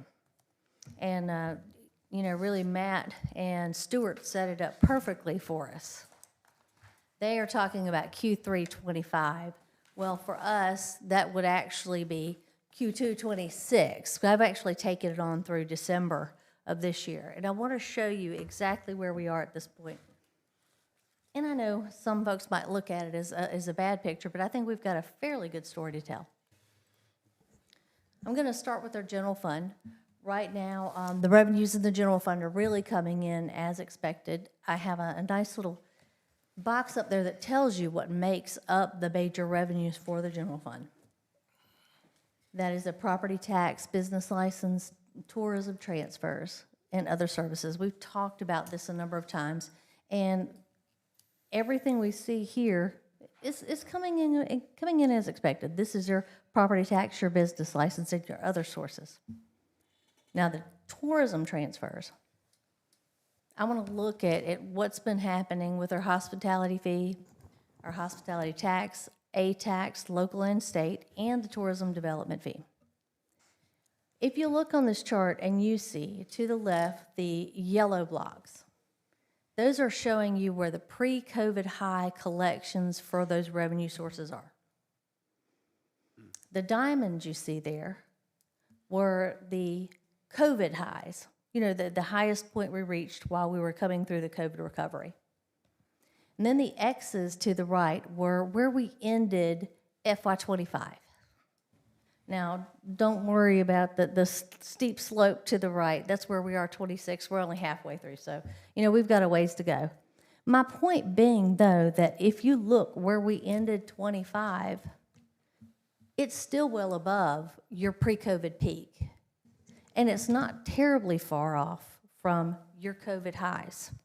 Yes, it is going down. Yes, we are seeing these decreases. But I really look at that more as a normalization. It's not going to go all the way back down. Prices have increased. Things have changed, at least in the drivers of the cost on which we earn this tax. The question is going to be, what happens for the rest of this year? So I've looked at the budget for 26 and compared it to what our actuals were in 25. And in reality, our budget for FY '26 is $3.3 billion higher than what we actually collected in 25. And I don't expect to end the year well above what we were in 25. Not from what I've seen, not unless we see some great increases here for the summer coming up, the spring and summer. January hasn't been great with freezing weekends and here now, the snow. So we know we're going to hit a bump here. Well, let's see what happens for Easter and then May. But if we do not recover, if we do end the year, let's just say at $3.3 million that we already see being down, I've got here what it could do to your fund balances on those funds. You could see that we could see some further reduction in the fund balance if we continue to spend the funds as budgeted. Now, I'll tell you, these fund balances are still strong in your local accommodations tax, hospitality fee, and hospitality tax. You don't see any impact on your state accommodations tax or your tourism development fee because those funds typically end the year at a zero balance anyway. However, you will see that impact carry over into your general fund. Why? Because the balance of the revenues from those funds actually goes to the general fund. TDF, it's been mentioned earlier today, and I talked to you at retreat that there was actually a $1.3 million deficit between tourism development fee collections and the credits that were provided to our taxpayers. However, we balanced the budget without that, but we managed to make it through the year. If the tourism development fee does not pick up, we could have an additional deficit of $1.6 million. I have gotten On top of the 1.2? Correct. And that would be one that would really be felt in the general fund. I've looked at the... Not on top of, it'd be, instead of 1.2, it's 1.6. Or is it 3.8? There was actually a 1.2 already with our estimates for 26. However, we accounted for that so that there will not be any negative impact on the fund balance. The deficit, yes, is 1.2, 1.3 on 1.6. However, you'll feel the 1.6 in the general fund. 1.2 is growing to 1.6. Okay, No. it's not 1.2 That's not plus what she said. 1.6. 1.2 plus 1.6. You are saying that. Yes, I am saying that. Yes. Okay. That's unless we get more TDF in, because I've already begun to see the tax credit numbers for this year, and we are, at this point in the year, we've given out nearly $100,000 more in tax credit than we had the prior year at this time. I've got the detail of the general fund balances here. I'm not going to go into all of that with you, but even with that impact, we are still going to be at around 30% unassigned fund balance. It'll still be healthy, but it could be better.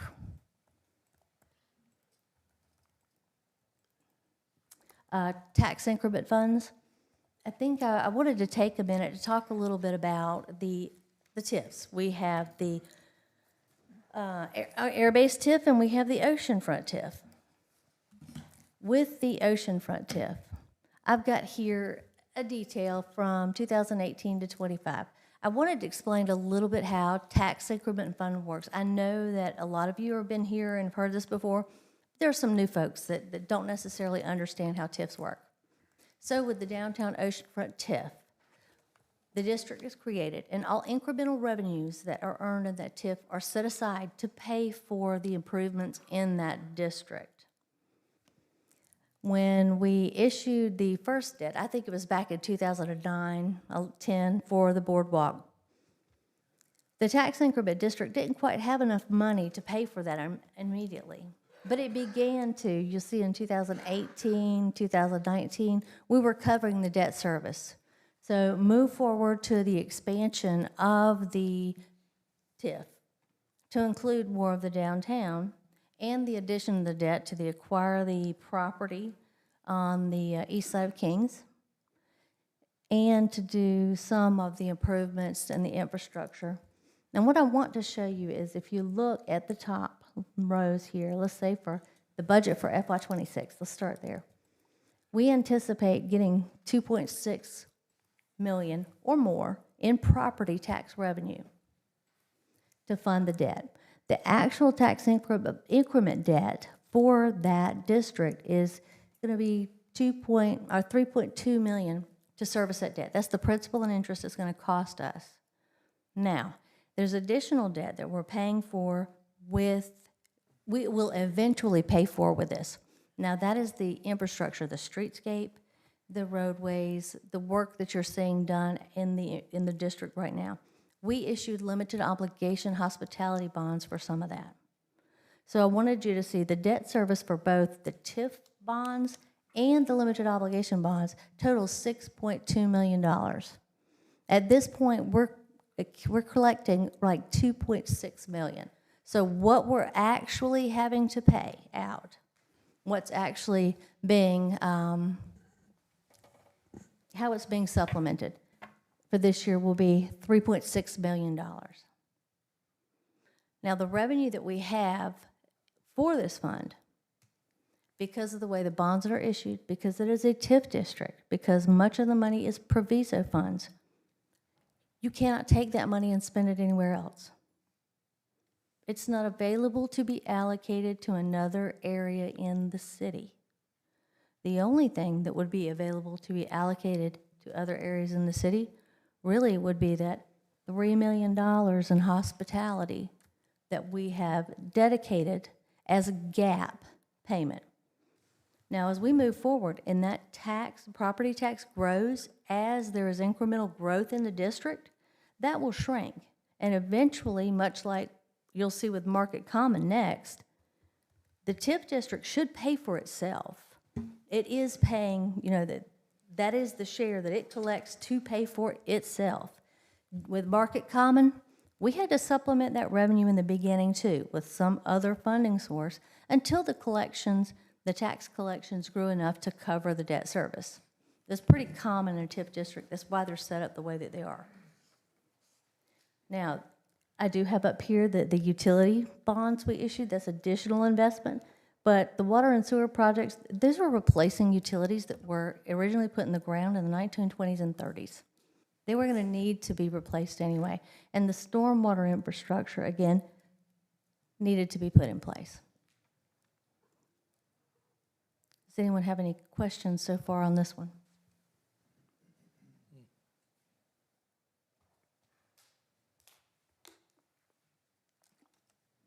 I just wanted to make clear that we're not out here spending a lot of general purpose funds that could be used elsewhere and allocated to other areas in the city to do our downtown redevelopment.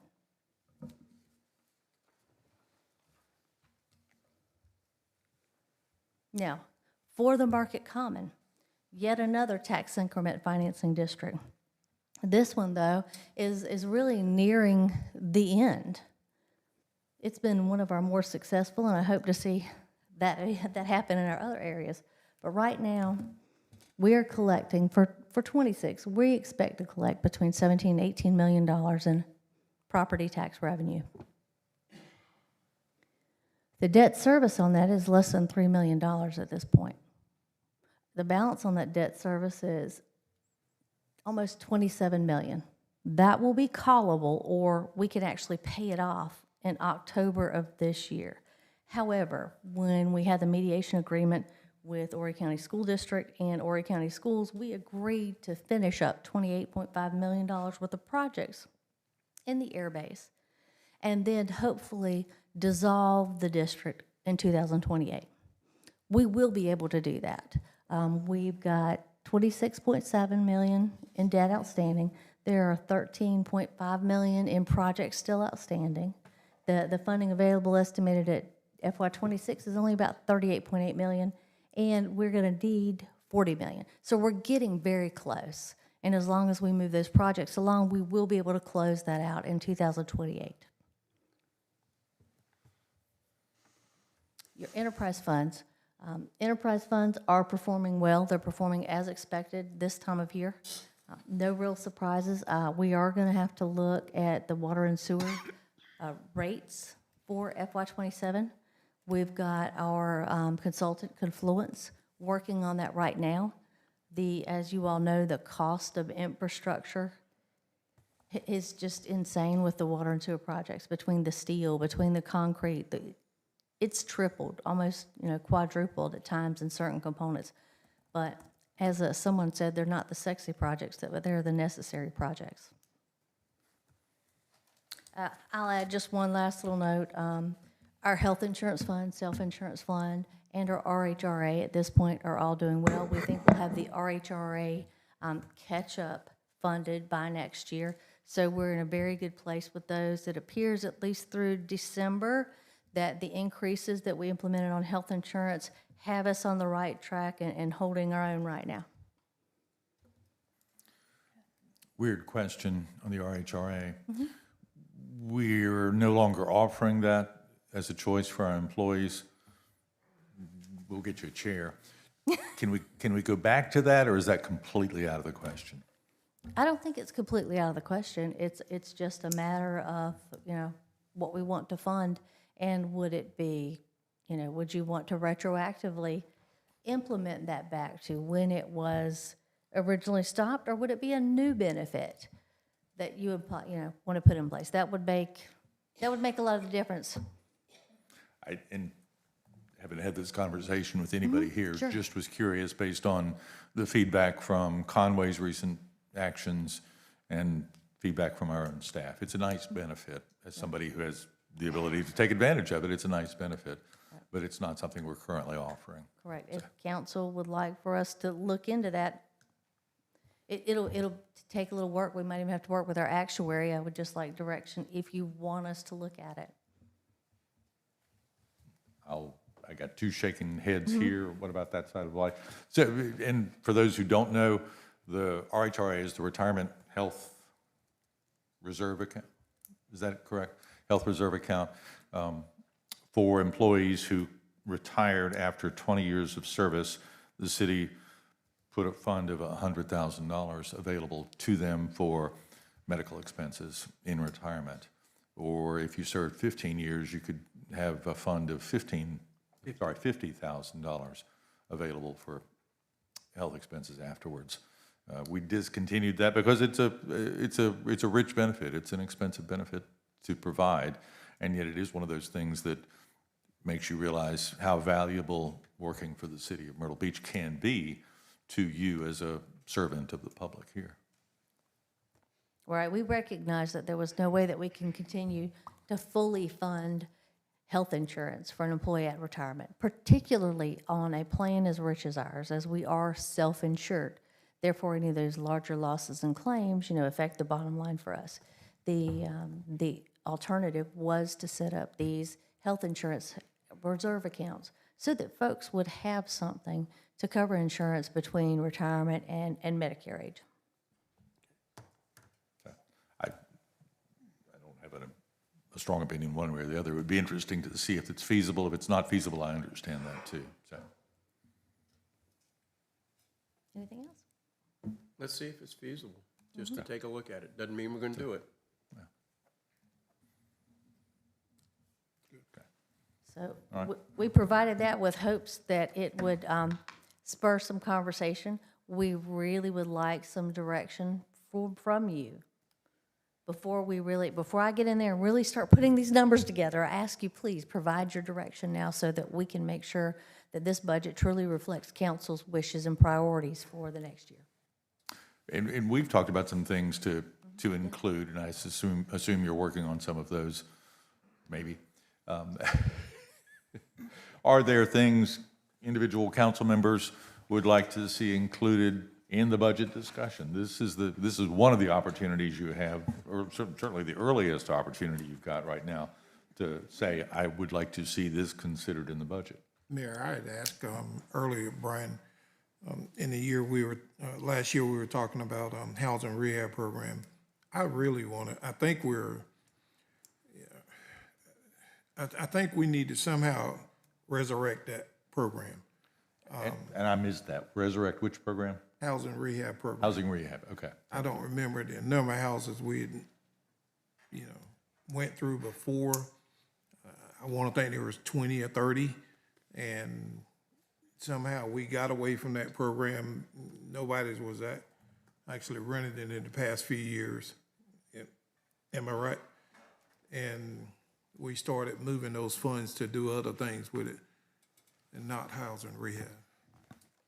We can focus on that. I think, internal conversations around that program, a couple of limiting factors, one of which Michelle mentioned, rising cost of any type of any construction thing right now. It has been a challenge. What we found in the last couple is we get into what seems to be a very small minor renovation and it turns into something else. It ends up using all of the money allocated on a given year. The constraints of that system have been a challenge. Owner-occupied versus non-owner occupied.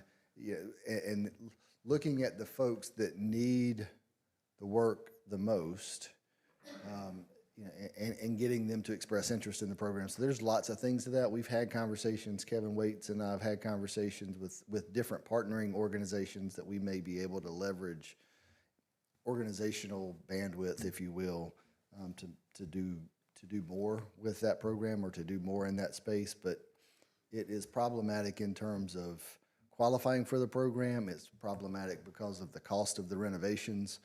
So we can certainly include that in budget request, and we can figure out from a staff level what the best way is to utilize what money we have. I'd like to see this included and somehow work towards that. I have something that you would think might be small, but I think it's actually pretty big here in the number of beach accesses that we have. I think we need to do a refresh of our beach access areas, including like getting rid of railway ties. Those seem to be, especially if you have a low seated car, it's very difficult to navigate, and some need some resurfacing. So I think maybe starting on the south end and working our way up. I think they're utilized heavily by residents and our visitors, and they just, some of them have a lot to, they need some help. We do the dune crossovers on a regular basis, doing 5 or 6 or 7 dune crossovers every year, but you're talking about the paved parking areas. I say paved because they're not. They are in Gravel or coquina. It's slag, I think. Or-ish. It's slag, and Yes. it's also pervious to allow for stormwater to drain through so that we don't have to Which is fine. pipe stormwater somewhere or another. But I fully hear the cross-tie thing as somebody who drives a low car too. So.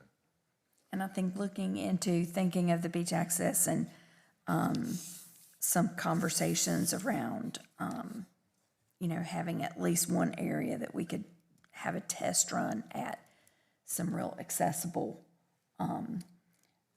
beach chairs. I know my father never got down to the beach in his last years because we couldn't get him down there. And so looking at the possibility of that, I know that is, presents a lot of challenges, but I think we've heard from people over multiple years how important it would be to have a place in Myrtle Beach that is really accessible to the ocean. And Dr. Connor, you're talking about the mobile Beach wheelchairs, Beach for lack of a better wheelchairs. description? A mat. Big wheel. Right, yeah. Which Yeah. has I- been brought up. I know the Beach Advisory Committee has some opinions about that, but I think they're old opinions. I had a chance yesterday to speak with Luke from the Adaptive SERP project on two subjects, well, three subjects technically, but two that related to what you're talking about. One of those is he has 700 feet of beach matting, that rollout mat that he is willing to give to the city of Myrtle Beach at this point. We have half a dozen, 7, 8 fully ADA accessible beach accesses that have the properly sloped ramp all the way down to the beach. I would suggest that we try putting that matting at those fully ADA compliant ramps. According to Luke, the state doesn't let you extend it to the water. You extend it, to the edge of the dunes, basically, and that gets people onto the primary beach.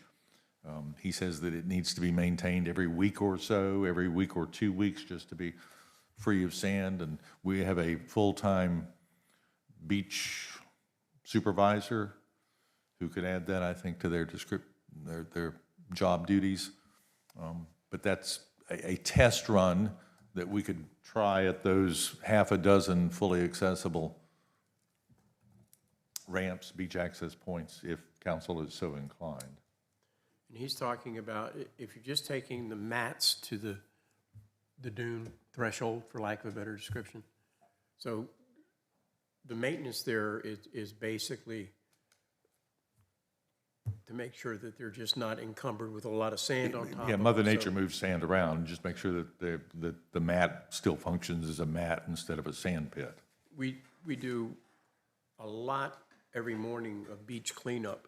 And by the way, we do a heck of a good job doing that. But is that something that we could make part of those duties if you do it just to? I'll defer to staff. I would say probably not. Most of the beach cleanup they're doing is motorized, it's mechanized. They've got a beach I rake just or thought two. if you're going to have 3, 4, 5, maybe a half a dozen areas, that's not a lot of areas to maintain. It's not, and that's why I'm thinking the beach supervisor can check on it weekly. Yeah. I mean, I will say this about that bill, not to try to take away anything there, but if you take a look at some of the photographs that are taken by our beach cleanup personnel on a regular basis, especially in the and I'll call in the season, and even this time of year, I mean, it is absolutely amazing what their challenges are. I agree with you. Every day they go out there at, I think it's around 4 in the morning, maybe 3 in the morning. And I'm not talking about one load, I'm talking about multiple loads of stuff that they pick up off that beach. And I don't know, I'm not a big person on adding something to somebody's already job that they're just about overloaded with to start with. So I'm not opposed to that by any means, but some other direction. Yeah, I don't know that the current cleanup crew has the ability to add that to their No, mix. I don't. I would I say really that don't. they're, the trash can picker-upper, the recycling can picker-upper, it's a little vehicle that picks it up and throws it over its shoulder. They don't need to get out of the vehicle to dust off a beach mat, I don't think. So, go ahead. My boss always says when I ask for, and it costs when I ask. And I don't disagree with that. But let me say this, couple of things. I've in my neighborhood, the one-armed bandit truck with that picks up the trash can, it seems to be working very well. I don't know how it's working out through the rest of the city, but I understand we only have one of those right now. Is that correct? Have we had enough time to look at that to see if we need to add additional trucks? Because in what I've seen, especially where I work, one person operates that truck, and there's no getting off and on the truck, and it works both sides of the street, if I understand. That's just something I would like to take a look at. The other thing, I hear this, and it has to do with, and I'm not throwing anybody under the bus here, I'm just saying I believe there's areas that we need additional manpower in, or personnel, let me put it that way. In permits, building permits, I just hear that there's a kind of a bog down getting permits because of the amount of permits that are coming in. It may be what we need there too is additional personnel to help in there. Construction services with inspections and stuff like that. Or do we have the staff we need to keep up with the amount of construction that's being done? I mean, some of the frustration may be, we may be creating that frustration. I don't know, but it just seems like to me we need more, we need to look at focusing more on helping these things move through a little faster if it's possible. We've definitely heard that we need to be more business friendly. And my third thing is one thing that I keep harping on all the time, that one time we had a full-time person working on potholes. And I don't think we have that anymore. We need actually two things. We need somebody that dedicated, because if everybody looked for potholes like I do, we could keep two people busy fixing potholes. And I want to say this about that. When our residents drive up and down the street and they run over potholes, or our visitors run over potholes, you'll hear as much about the street, the condition of the street, just like the striping we're going to talk about. Those are things we can do that, when you talk about that image of Myrtle Beach, that is a very important image of Myrtle Beach, is to fix these streets. So what I would suggest we do is, because I firmly believe we have hundreds of vehicles in our streets every day. If we, as a whole, were reporting potholes and especially site triangle issues, that maybe we wouldn't need to do what I'm getting ready to ask for. But, and I get it, sometime when you ride that street, after a while, it's you don't even see it anymore, or maybe you just don't want to see it. I don't know. But my point here is I believe that we need somebody dedicated to driving these streets on a daily basis, identifying these pothole issues, identifying where streets need to be remarked, restriped. And we go back to a full-time person operating that pothole truck and get these potholes fixed on a timely basis, other than waiting till you get 20 or 30 and then try to start working on them then. But if we did that on a daily basis, our streets would look a lot better, and our people driving on them would appreciate it a lot better. Brian or Janet, do we not have a full-time pothole person? I think we aware do. that we didn't have a full-time person anymore. No, we do. We actually have two. We have the patch truck driver and somebody with the patch truck operator. Last year, we struggled to keep those positions full. And we had some maintenance issues with the patch truck itself. So, I mean, we have what you think we should have. We have a dedicated person for potholes, and we have the patch truck. Last year we had a struggle, like I said, maintaining the equipment and keeping the position full. But we actually added that second person to the patch truck last year, right? Okay.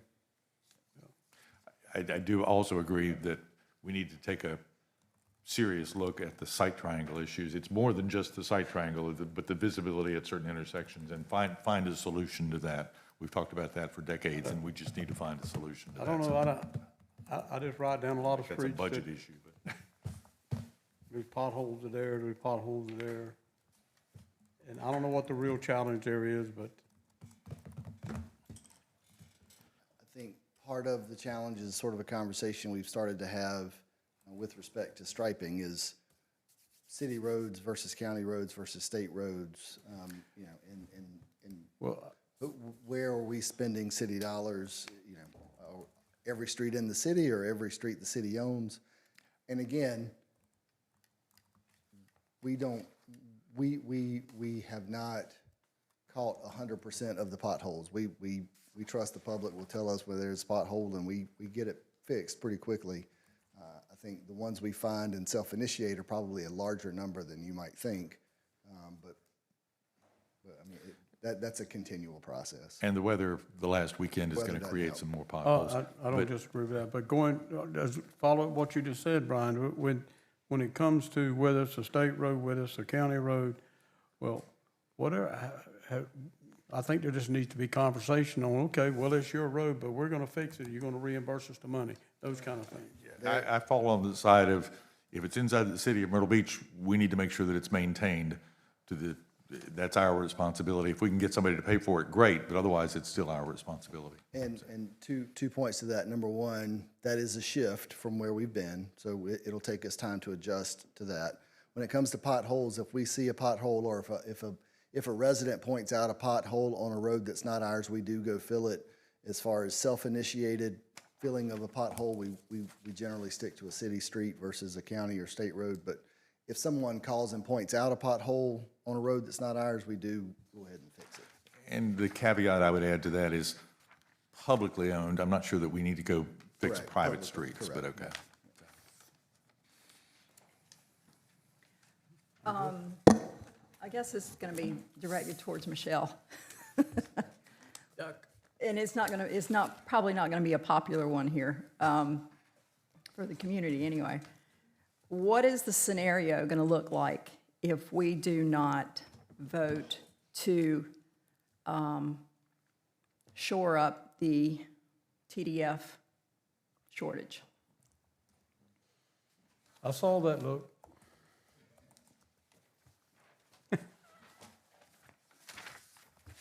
Yeah, it's a very good question. It means that there will be fewer funds to do all of these things that you are asking for us to do in the budget next year. It means it's going to be that much more difficult. It means that there will be other things cut to accomplish these goals if it comes from the general fund.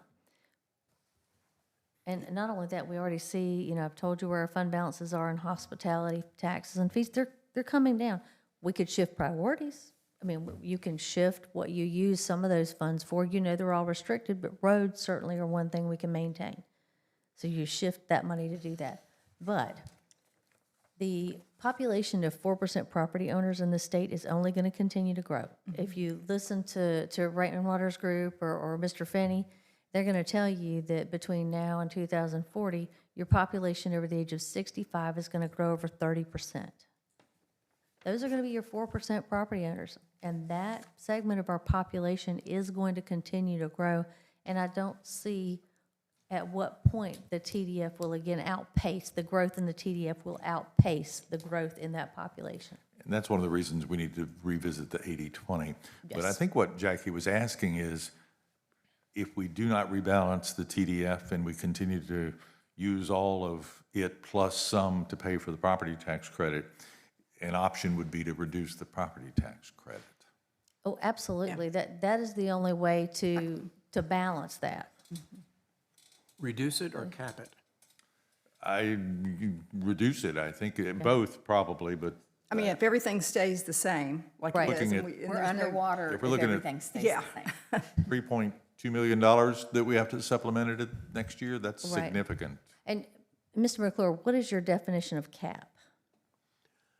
Setting an amount that we're comfortable with, that we would have every year and spreading it across. Okay. And I think there are two ways to look at a cap, and I don't know one, and I'll defer to Fox and the attorney here on this. We're at 67% at the moment in terms of what we provide as a credit to our 4% property owners, our owner-occupied homes. 67% isn't the 88.5 that we started with, but it's still a healthy benefit as we continue to grow, have more of those rooftops that we must provide the credit for. Maybe that credit does decrease a little bit and set a cap that if it's not 67%, maybe we shoot for 60% at the end of the day, which is an effective tax extra tax burden for the property owner. But the other piece, and this is where I'll defer over there, is we currently provide that to all 4% homes regardless of value, regardless of the amount of the credit given back. Can we cap that, say, at a home valued at no more than $1 million, for example? And what sort of savings would that provide? We may not be able to do that, but if we could, what sort of savings would that offer? There is no mechanism in the current legislation that would allow us to do that. It has to be equally distributed among the taxpayers. So the owner of the $2 million house gets a 67% credit, just like the owner of a $200,000 condo. And that's where the difference, the striking difference between real cash and percentages comes into play. This whole idea of the 4%, when this came about, is right before I got elected to city council. And the whole process all along, it makes no difference whether your home's worth $100,000 or $50,000 or $1 million. You got the same tax percentage credit as one or the other. And I will tell you that you put the three different homeowners together, and they'll tell you, yes, obviously a person who owns $1 million home, their percentage that they get in the credit is larger than a person who owns. The percentage is the same, the real cash is different. Yeah. So, yeah. But at the same time, they're paying the same percentage of tax, period. It's just based on the amount of the value of the home. So at the end of the day, it doesn't make any difference about all of that. With me, if we're gonna have this as it is, that it stays as it is, that whatever that percentage is, whether it's 67% or whether it's 50%, it remains the same across the board. Because that's the way it was set up to be done to start with. And I realize that at 88 or 80%, I think when, it seemed like to me it was 80%, may have been 88%. I think it was 88 and a half. But I know that that has significantly dropped. But at the same time, it's like the only example I know how to use is one that's been used for 100 years. You got a pie. If there's only 4 people getting a slice of that pie, it's pretty big.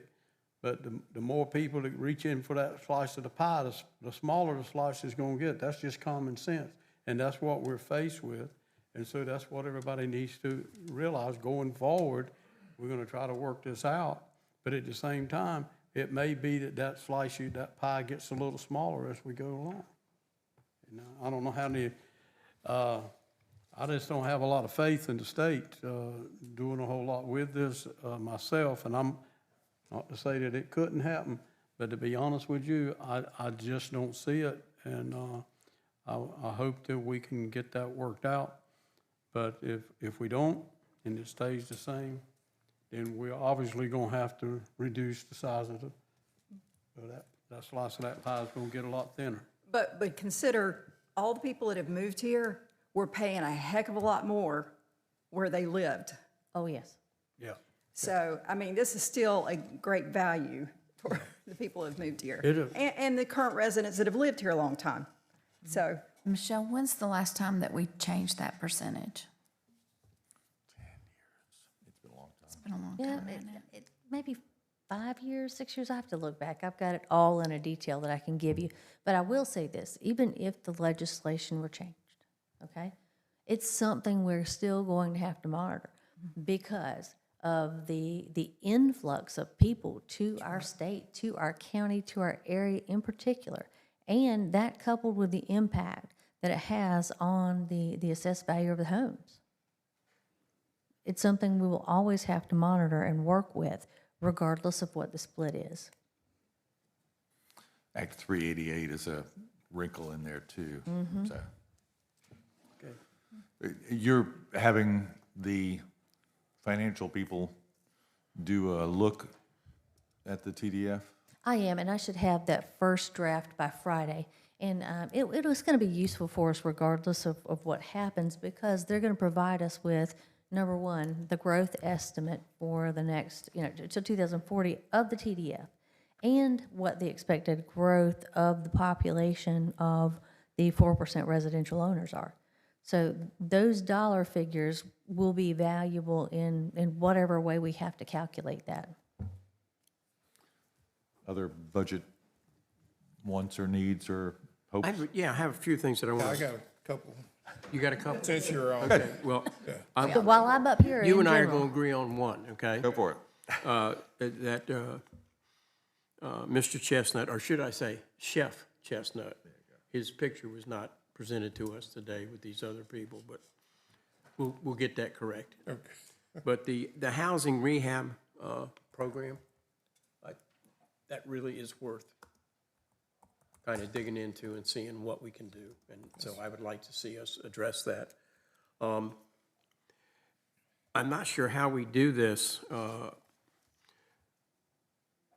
This year, the city provides for education reimbursement for people that go to further their education. And I guess Fox was explaining to me that over a number of years, the money that was set aside, they never really used all of it. But then all of a sudden this year, the money that was set aside, and they cut back the money that was being set aside based on history, which common sense, that's maybe what people would do. But the problem that happened was they cut back on it, and then all of a sudden we have employees that want to further themselves, enhance their education, which does help us. And so we ended up being short, but in talking to staff, they were able to find a little extra money to cover this shortage this year. But I think we need to figure out if we're going to provide this program, how we don't want to get somebody who is thinking about taking accounting 102 second semester and now doesn't have the money for the reimbursement. So that's something to look at. You stepped up, give it to me. I did. I thought I would just like to sort of explain your surge in interest in this. So in the prior year, we, as a benefit to our police and fire, we allowed them to get increased pay based on degrees that they earn. So if you get a bachelor's degree or a master's degree, regardless of what it's in, they get a bump in pay. Police officers the same. I think that's why you see the interest. So we will pay for their education, and then we will also give them a raise. I think that's a great thing. I don't think it's a negative thing. But at the same time, that's all the more reason to actually have some sort of limit on what we will pay for in the coming year, unless council wants, just that left wide open, and that's up to you to direct us. I think the issue that Bill is raising and that staff raised as well is that they did not have the ability to project, oh, I can pay for this semester and I can pay for next semester, that all the money got spent in one semester and then you were shut out the second time around. That's an accounting issue that we ought to be able to solve at some point along the way. Well, that could be you just sort of reserve. You go ahead and earmark. If someone got through the first, you earmark for the second. And if they, for some reason, don't go for the second half, that gets opened up for someone else. And I think, Michelle, I talked to you about the tuition assistance and something that I've had experience with, and I think a couple of things are important. One, that do we give them the money, we reimburse at the beginning of the semester? Completion. Or upon completion? Completion. Okay, which is good. Yeah. And satisfactory continuation to the degree. Also, do we allow out-of-state tuition? Or or very high-cost private? I'm thinking, We do online. ensuring that unless it is something that's not offered in-state. Yeah. Okay. I'll let you finish. Equivalent to in-state tuition? There's I forget what the dollar amount is. Okay. Annually $5,250. So Okay. if you're think in it's a state, it's great going to go further benefit. than out of state. But yeah. And the amount of money that you can receive additionally, if you do have a degree, is $1,000 or is it 1,500 or two? It's one of those.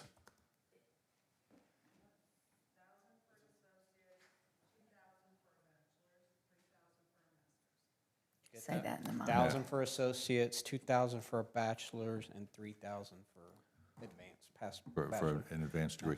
And that's limited to positions for which that additional education is a benefit to the city. Correct. And we should point out point, no. that, Is it or not? Well, I think that city management has assumed that any sort of degree is a benefit to a police or a firefighter. And I understand that. So, and there's a requirement that whether it's police, firefighters, or, you know, somebody from the convention center that just decides that their contract with us is that they have to stay for a certain period of time or they got to pay us back. So we're not just giving them an education, they say thanks and go on about their. The tuition reimbursement is available to all of staff. The extra benefit in terms of salary bump is available only to those for whom the additional education is a benefit to the city. Just police and fire? Okay, then just police and fire. Okay. Well, I would like, at least for the budget to, as we move forward, to work on that and address it. We talked about Faro Parkway today a lot and speed calming. We also need speed calming in other areas of the city.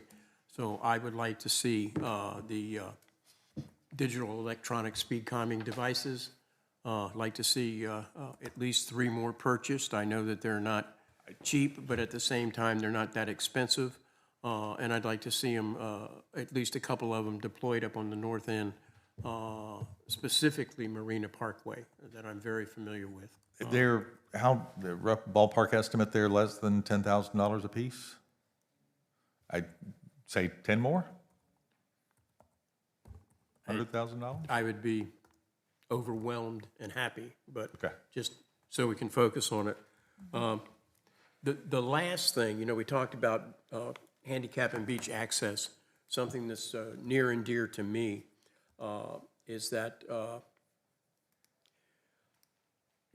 handicapped golfers, and especially our veterans, we have you know, some good programs sponsored by PGA Hope that work with these people. It does a lot of good for them. They get into the game of golf. It actually has changed some lives. But then once you do that, you know, they want to go out and play. So how do they play? Well, the way they play is you have to have specialized golf carts. And that is something in our owned golf course at Whispering Pines we don't have. CCU, Dr. Connor, they just got one out at the Hackler course with a big dedication there. That was really kind of nice. So I would like to see us put money in for 3 of these carts. Now, I don't have all of the information for you, so I'm giving you the number of 3. I'm told they cost somewhere between $32,500 and $35,000, and there may be some special maintenance requirements for them that might bring the cost up a little bit. I'll get those numbers for you, but I really would like to give a consideration for that. If we're going to be an open, accepting community, that's one of the things that we want to do. And oh, by the way, for my veteran brothers and sisters, but we also have people with handicaps that, you know, they were never veterans. They may be just born that way, and they want to play golf too. So it doesn't just serve them; it serves our handicapped community. So those are, and I'll be getting you some more, Michelle. But those are the things off the top of my head. I didn't realize they CCU were going got to be theirs that. through a grant, so they didn't. I didn't realize they were going to be that expensive. Maybe there was a grant opportunity for that. What if we added 1 a year and achieved 3, 4, 5 in that manner? Whatever council feels and the city that we can afford. Okay. Back. Yeah, 2 things. We talked about this one time before, and I don't remember, well, I know we didn't do it, so. One was I'm gonna call it a leaf truck or a vacuum truck, or, I just still think that there are places in the communities where, you know, it's public right of way that just looks bad. That, you know, nobody takes care of it. Yeah, the street sweeper is going to clean up some that's, you know, the stuff that's in the streets, but at the same time, there's right of way that's just not being taken care of. And I'm gonna throw one out there, and we've talked about it before. 21st Avenue. You cannot walk on the sidewalk all the way down from Carver Street to the county complex without having to step out. If you're not careful, you're gonna have to step in the road at some time. It just looks bad, guys. I'm just telling you. I've had complaints from people telling me, hey, Mike, I wanna walk my dog and just walk the circle the neighborhood, but I can't do it because when I get to 21st, I just can't. It's just not safe. I'm just saying, we need to look at it, and we're talking about looking at our neighborhoods and stuff, and that's part of it. We've had the conversation with staff. The street sweeper hits my street once every 2 weeks. I don't have any trees on my street. There's no reason for the street sweeper to ever visit my street, maybe once a year.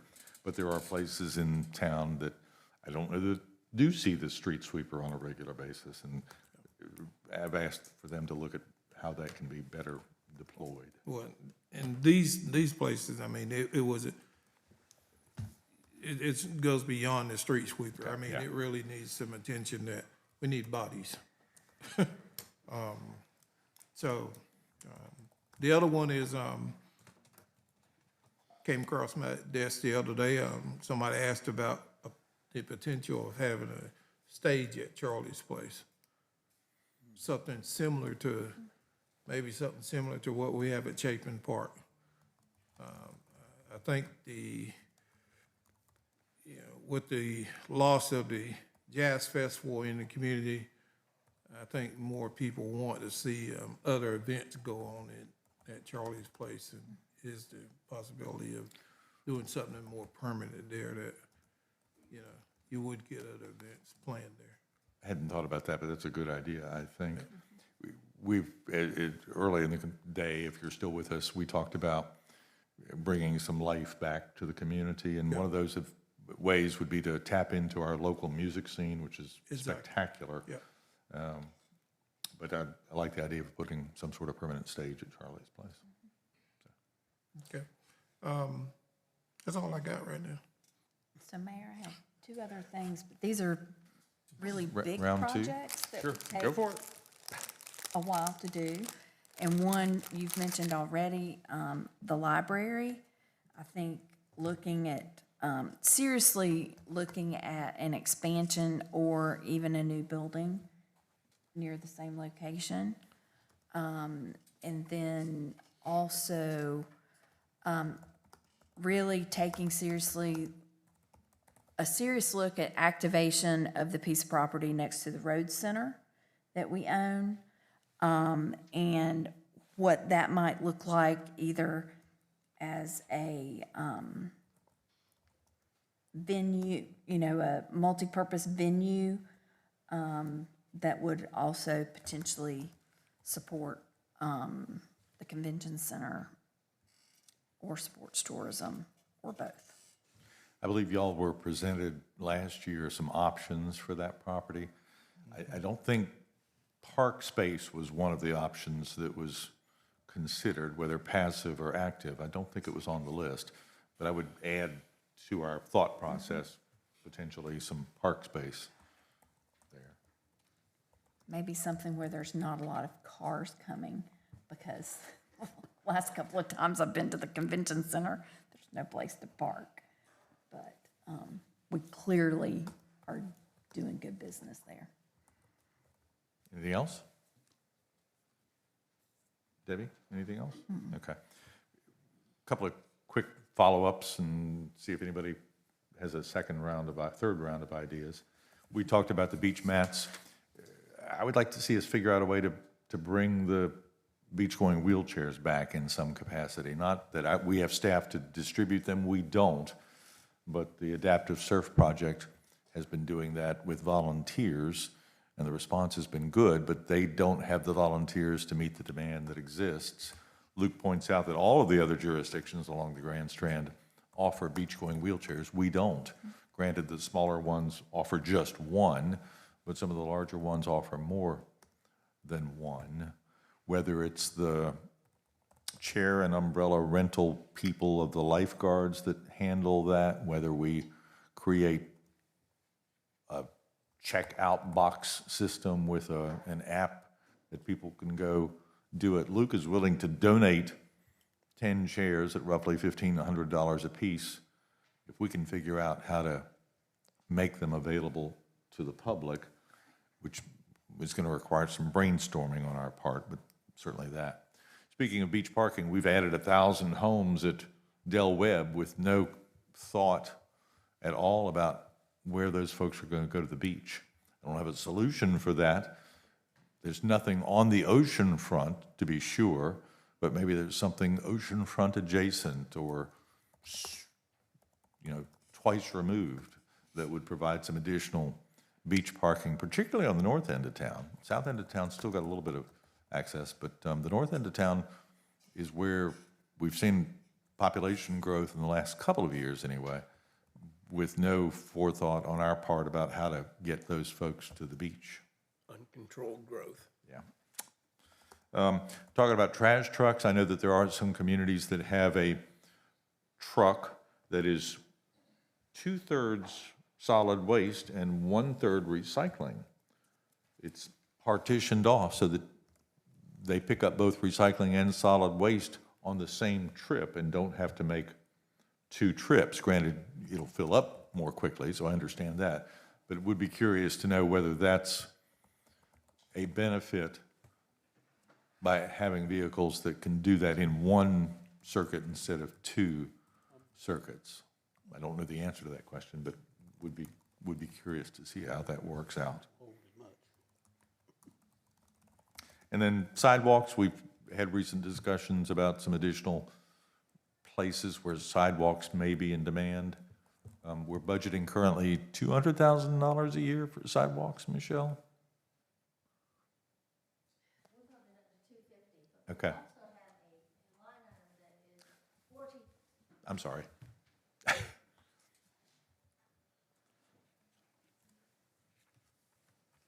We do, but we also have a line item that's $1,445,000 that's for multimodal transportation.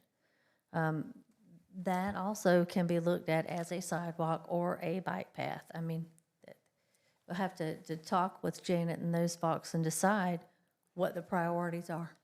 What did we contemplate using $1.5 million for?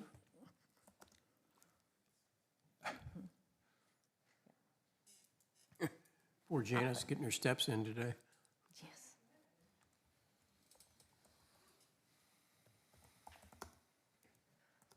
Good afternoon. Over the years, we had a number of requests for multi-purpose paths, sidewalks.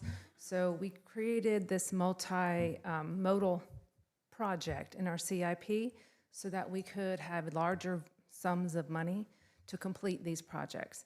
For instance, Oak Street in the Seahawk District, 79th Avenue multi-purpose path, 3rd Avenue North from Broadway to 501 and Broadway to Collins. So we're making these connectivity points throughout the network. And we also worked with our Bike and Ped Committee to come up with these projects because they are very instrumental in helping create that framework. Right now, we're designing Highway 15 to go from around 3rd Avenue South all the way to Harrelson, and that would be a multi-purpose path. So with these lengths, these projects are rather expensive. So I would venture to say that the amount of money that she mentioned is probably going to be used in that construction activity, unless we do some additional locations. Are you talking about building? It was over $1 million plus for 79th Avenue. Sure. Yeah. Are we talking about building the Highway 15 this year, this fiscal year?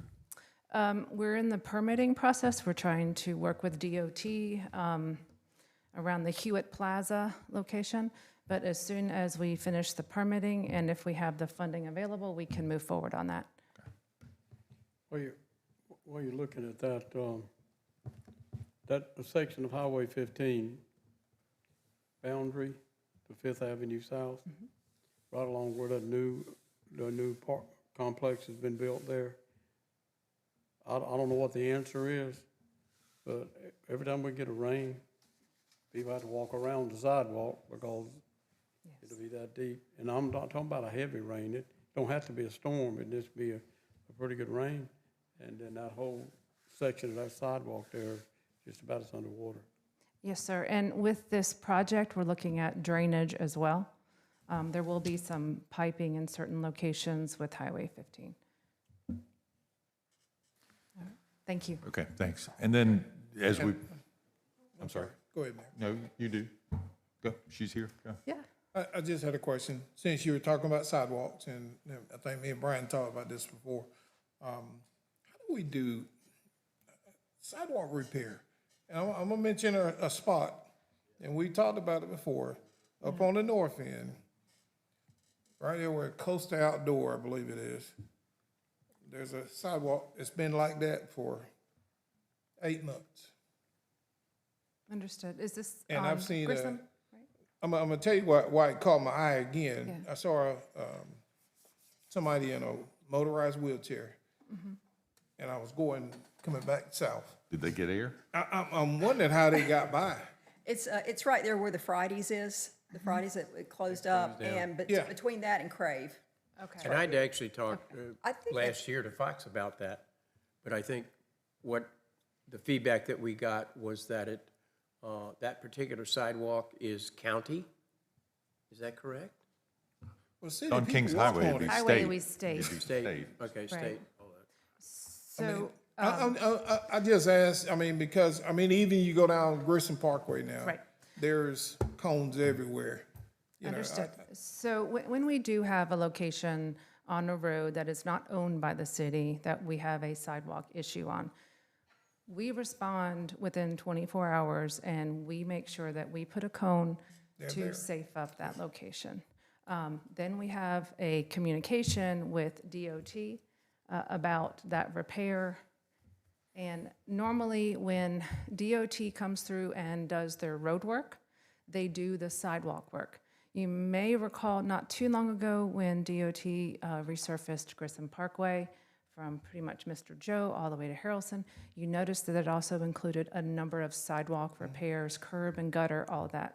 So they make it a complete project when they come through. I will tell you that Robert Grissom Parkway from, I think it's 29th all the way to over the bridge is supposed to be resurfaced in 2026. So I would venture to say that a lot of the sidewalk work associated with that corridor will be restored in that time period. I get the sense that we don't really care. We don't really care whether it's a state road or a city road. We need to fix the hazard, make the repair. If we can be reimbursed, great. Is that, am I speaking out of school here? Well, that's, I'm just saying that the people don't see that. They don't know that they're county sidewalks or state sidewalks. They're just gonna look at us and say, y'all ain't doing a good job at keeping the sidewalks fixed. I do understand that perception. Certainly continue the conversation, say, Mr. State, you've got a sidewalk issue here. When can you fix it? And if the answer is 18 months from now, we need to say, well, we're going to go ahead and fix it with your permission. So normally we would have to receive permission through an encroachment permit And with that encroachment permit, when we perform the maintenance, we assume the maintenance thereafter. We're not the only city, was a meeting with Rock Hill, we have to have some conversations with DOT about getting some sort of an agreement, because this is not unique to Myrtle Beach, this is happening all across the state. And it's challenging, it'd be great to have a lobbyist on board to help us with the conversation. There is something moving through the General Assembly this session that where the state DOT, South Carolina owns more roads than other states do. And they're interested in divesting, giving back those roads to the local jurisdiction, if the local jurisdiction will have it. And there is some one-time money attached to it. There's not permanent money attached to it, but there is some one-time money attached to it. I would, And recognize it's not just the sidewalks, it's the pavement, the road surface, the potholes that you're mentioning on these state roads, as well as the drainage systems that are under there. So it's a very comprehensive right-of-way matter that we have. I noticed the look on our attorney's face. So did I. I was watching Brian Tucker's face. So I would just like to hear from our attorney, and he's not ready to do that. I would rather discuss this in executive session, Good enough, Mr. Louder. good enough. I just happened to notice the look there that like, well, maybe we need to talk about this, so, okay. Thank you, sir. Other issues? Good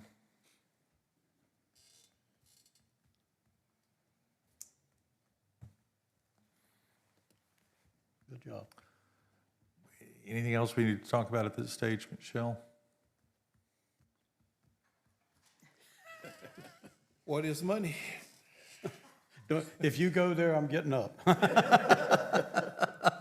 don't know what it is. We don't have any. I just need direction.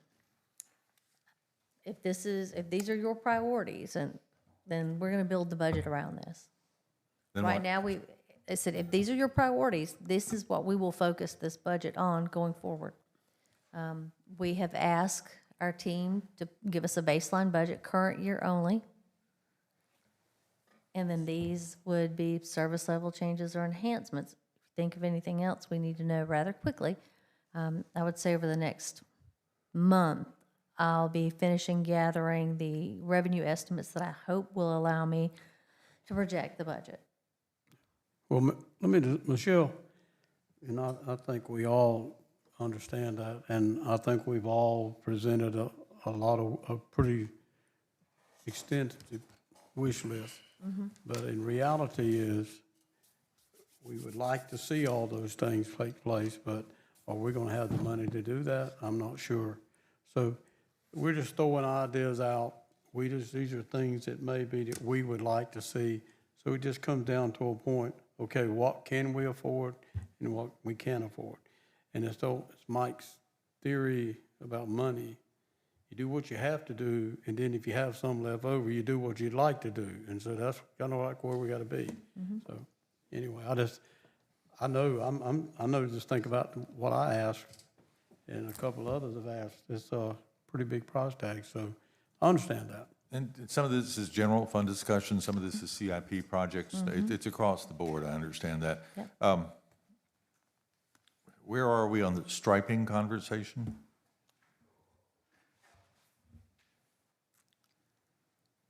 Anticipated that might possibly be a question today. Patrick, can you pull up that slide? I had trouble seeing it. Sir? I had trouble seeing it on my. Well, it's more for my benefit than yours. So we have, as a part of our normal process, we were ready to go to bid for our annual striping contract. So we are currently out to bid right now for our normal striping contract. That bid is due back in, and Janet will correct me if I misspeak, I think February the 17th. So after February 17th, we will have identified a contractor that can do the work. We have a slated scope of work that those contractors are bidding on. That is the scope of work that's been developed over the course of the last year based on field assessments by staff. Once we have the contractor on board, if we need to adjust the scope, we can adjust the scope. If we need to adjust the budget to meet the scope that you all want, we can do that also. We added a component to this bid that requires them to do the work in 30 days. So it would be done by the end of April, theoretically. We're not real sure what that's going to do to the price tag. Normally, they have several months to do the work, and we're asking them to compact the schedule, so we'll get a really good understanding of what the time constraints do to the budget. And so so theoretically, right now, we will be able to finish this particular set of streets by the end of April. Once we get through mid-February and we open the bid, have a contractor on board, we can adjust this specific set of intersections. So I would ask you to study that list. I can Send that, I don't think we've seen that. I can print that for you or send it to you, and you can look at that and see if you pull one off, put one on, or we can add to it, and it's just money. And Hold on. this is money that's in the budget currently. The I would suggest, 240 some odd thousand Right. is in this year's budget for this. I would suggest that we go to bid in August or September so that we can do the work in December, January, February, assuming weather's not a real factor. And that's generally the issue is we don't get a good response in the winter months because it's very difficult to do the striping in particular in this colder season. I understand paving has to be above 45 degrees or something like that. The striping needs to be in that, I mean, because again, it's the same, you and I had Adherence this to the- conversation, yeah. we're still heating the asphalt to accept the thermoplast, so that temperature is still a huge driver in the timing. I understand the rationale behind it. Well, We okay. can do it, we could do it in the fall. I think that would maybe more doable, and Janet hadn't yelled. Don't forget, how many of these are state roads? Yeah, and. Then we have that these are same yeah, conversation. Yeah, that's part of this conversation too. So we're making progress. We have a path forward that delivers finished product by May 1st. I realize that's bold. I'm excited that we've made the progress we have. Good. Thank you. Anything else? Oh, sorry, Mike. We'll do it again in a week. Is that right? Do what again in a week? Meet again. Yeah, we're meeting again in a week. In a week, okay. Yesterday was Groundhog Day, so. But we can continue to bring budget ideas to their attention so that they can tell us no at the end of the day. For a little bit. There is a time when it's gonna be, this Yes, is it, we forever understand. hold your peace. We understand, so. Well, thank you.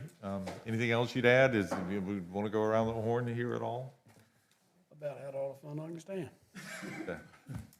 Michelle, hard copy of what you presented today? Can I get one? We can print them out. Jennifer's got, we have Yeah. it. They're all in the shared folder. We can print them out. Okay.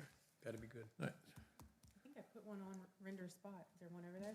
Oh, there was, but Michelle had it added on the cover page that I, I got you. I was asking for my friend too, so. Thank you all for your patience. I want to, I just want to shout out to, we got an email from him. shout out to city services and fire and police for Public Works for all their efforts over the very cold and snowy weekend. Folks did a good job. I saw a lot of police cars out and about and saw fire trucks making some runs, and I'm not aware that we had anything significant as a result of the snowstorm. Am I incorrect in thinking that? I think it was, minor stuff for the most part Had as a some result water of the breaks snowstorm. that came out yesterday, but that was the extent of it. The buildings came out well, Thank you all. so. Good. Thank you for your patience. We will adjourn. Bye. Thanks.